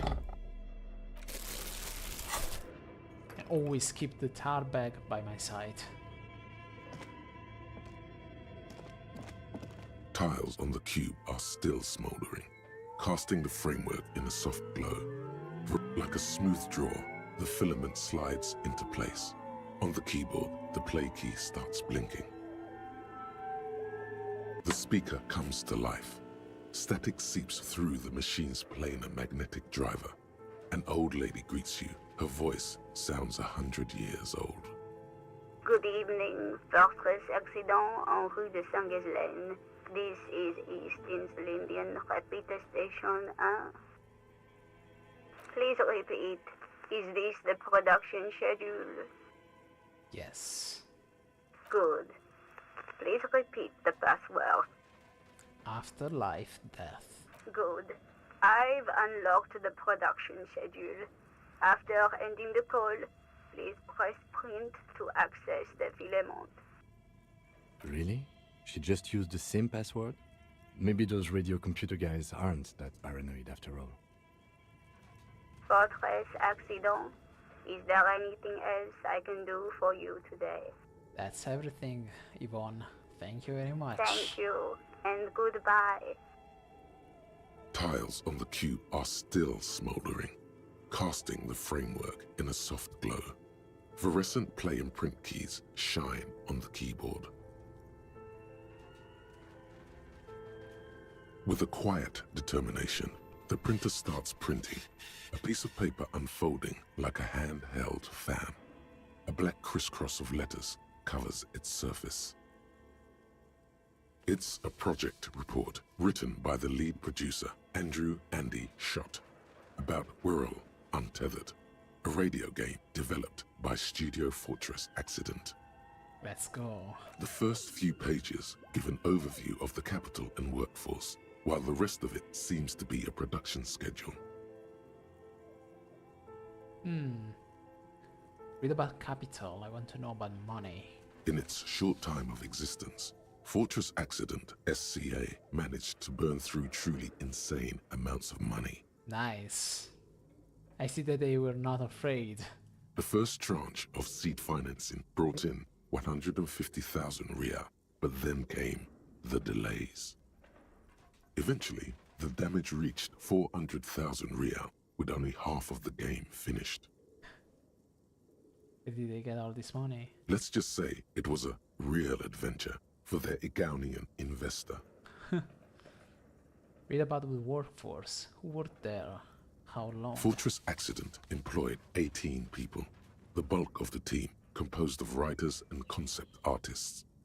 There were also radio programmers, sound engineers, a CEO, 2 marketing experts, and a single overburdened producer who developed a habit of popping Pyrrolidon in the basement to escape his obligations. Why did Fortress Accident have so many concept artists?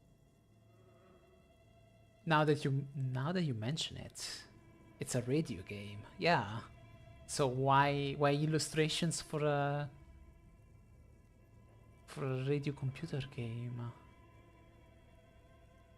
It didn't. It didn't. It didn't need so many concept artists. No, definitely not. A few more producers could have come in handy though, especially when dealing with writers, some of whom routinely skip to work because of mental health issues and extremely unprofessional sleep schedules. One of them even managed to steal some valuable company property before skipping town for good.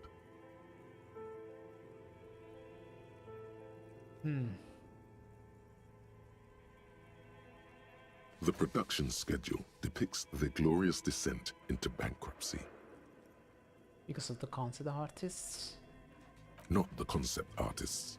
It wasn't even the writers, with their panic attacks and 3-hour lunches. It was impossible not to fail. The project was too large, and no amount of money could satiate the ever-expanding ambitions of the development team. Oh, I see. They tried to make a 4 million real game with 400,000 in their bank account. They thought they could bridge the gap with pure willpower and imagination. Now you're making me sad. Why do you have to tell me this, Mainframe? This is not something that I have to read, not right now. They couldn't. See? Even Harry thinks the way I do. I could have bridged the gap. No, you couldn't have.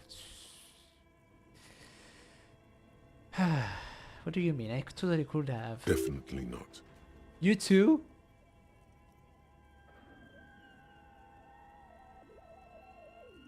Not a chance. Even then, success remained within an ever-narrowing margin of possibility that, despite everything, never entirely disappeared. This is just because Harry doesn't have the same conceptualization and volition as I do. I could make it.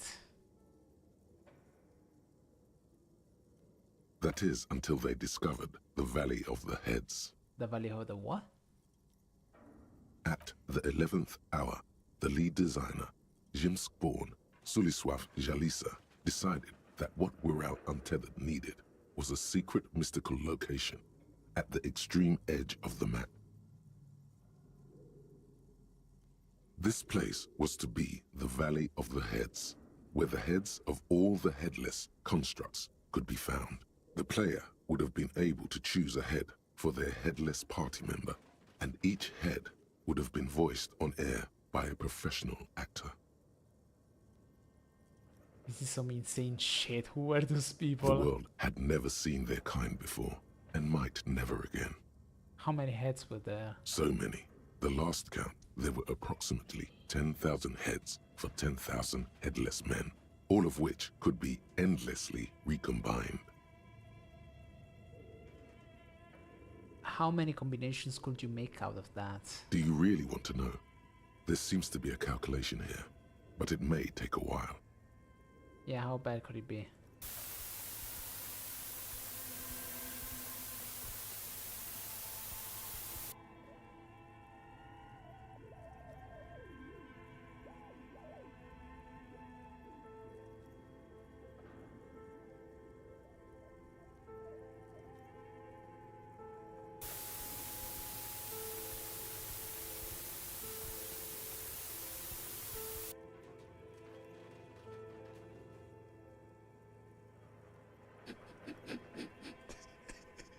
Keep going.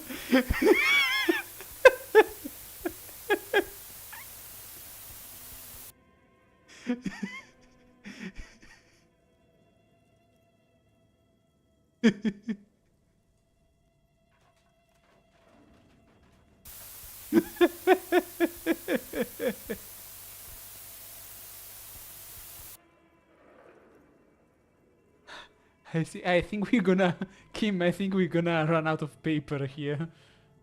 The lieutenant taps his foot impatiently, his arms folded tight against his chest.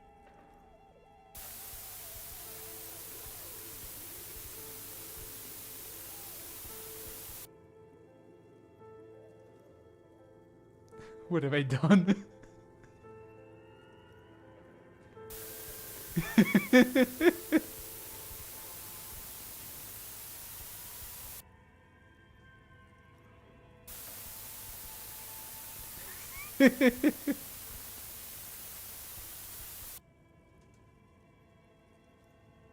What if you broke the radio computer? What if it's never going to stop? Just let the numbers wash over you. And that's it. 0, 0, 0, 0, 0, 0, 0. Okay, so that's what did them in. Well, yeah, that and the catastrophic data loss. This must be the anomaly Sona mentioned in the church log. On the nature of the data loss, there's ominously little information in the production log. It comes at the very end, where things get fuzzy and dark, where tables and numbers seem to vanish into an eerie nothingness, before the Igaunian investors pulled the plug. Wow, that investor was somebody with some solid balls. Like, you really let them do anything they wanted to. He really waited a long time. Like, not many investors have such patience, I think. What is clear is that one day, an unidentified numeric anomaly occurred on the East Insulindian Lintel front, just as the Wirral Untethered project was being compiled that day. And the anomaly caused all the data to get lost in the air. When the project was returned, it was completely blank. The team spent weeks on the phone with Lintel, the service provider, but despite their diagnostics, they could never produce a satisfactory explanation or pay for the loss.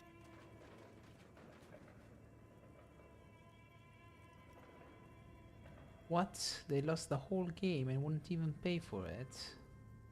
Always read the terms of service. That's, yeah. And let's face it, they didn't have any money left for illegal action. That's also true. Wasn't there a copy of the game? A backup? Mysteriously enough, it seems that the offsite copy happened to be on-site when the catastrophic data loss occurred. It was the lead programmer's responsibility to oversee weekly maintenance of the offsite copy and, well, keep it off-site. An explanatory note from the lead programmer has been attached. S. Luukinen Kilda, the lead programmer of Fortress Accident. The off-site copy was on-site because there was no off-site anymore. Not for me, not after 8 months of crunch. I didn't have a home anymore, so I started keeping it in the basement in the ice bear refrigerator near where I went to sleep. It was perfectly safe there. The temperature conditions were optimal.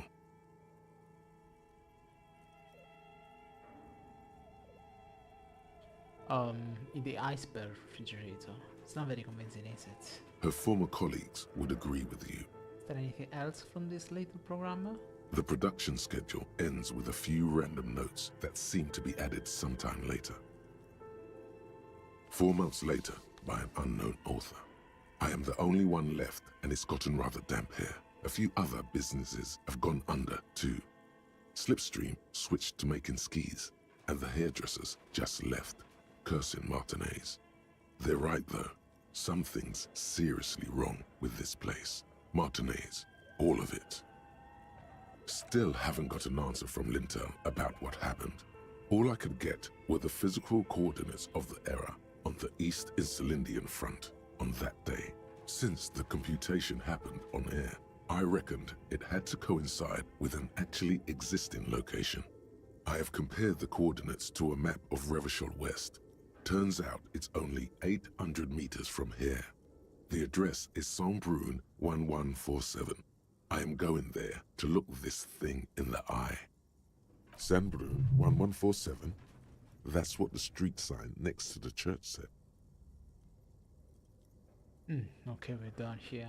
Tiles on the cube are still smoldering, casting the framework in a soft glow. Fluorescent play and print keys shine on the keyboard.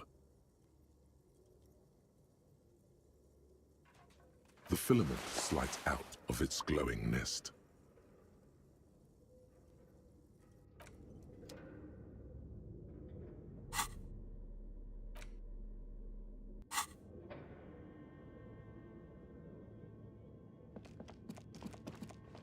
And that was it.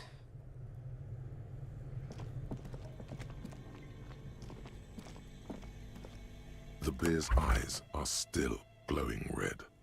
It's guarding over the freezing corpse hidden inside its belly.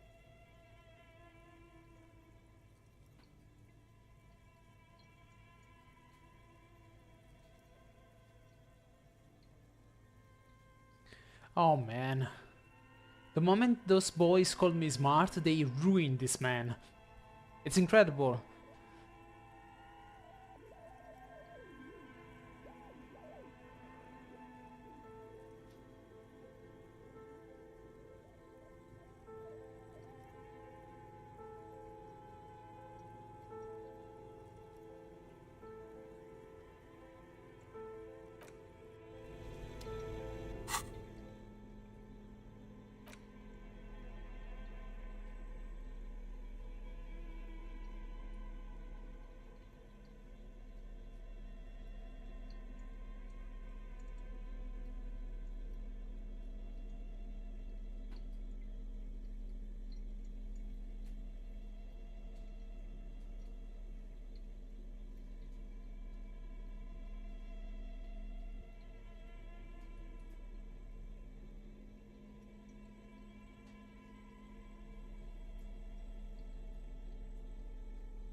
A thick layer of coal dust covers the furnace, coloring it pitch black.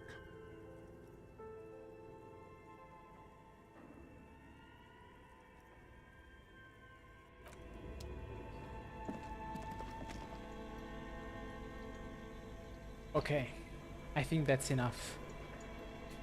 Time to stop. Yep, it's 1 AM. I really need to go to sleep. Ah, man. It was a nice run.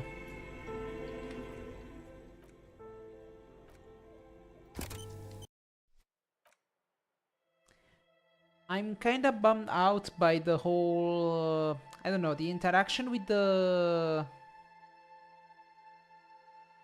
boys was a bit strange, and I don't know, I feel a bit of regret for taking some options, but I guess it is what it is. One thing is certain though, I don't want them in the church. That's my decision. Because I want the programmer to do her research. No matter what, I wanna know more about it. And that's literally what happened this stream. That's all I did, I think. Yeah. But yeah, it was cool to wrap things up with the filament. That was something that I wanted to do. And I don't care about what Volition says. Maybe Harry is not good for making a game, but I could. One day I will make the greatest game of them all. But yeah, with that being said, I think it's time to wrap things up. I hope you enjoyed the stream. And yeah, I think I will see you next time, which is going to be on Thursday, the same time, 9 PM.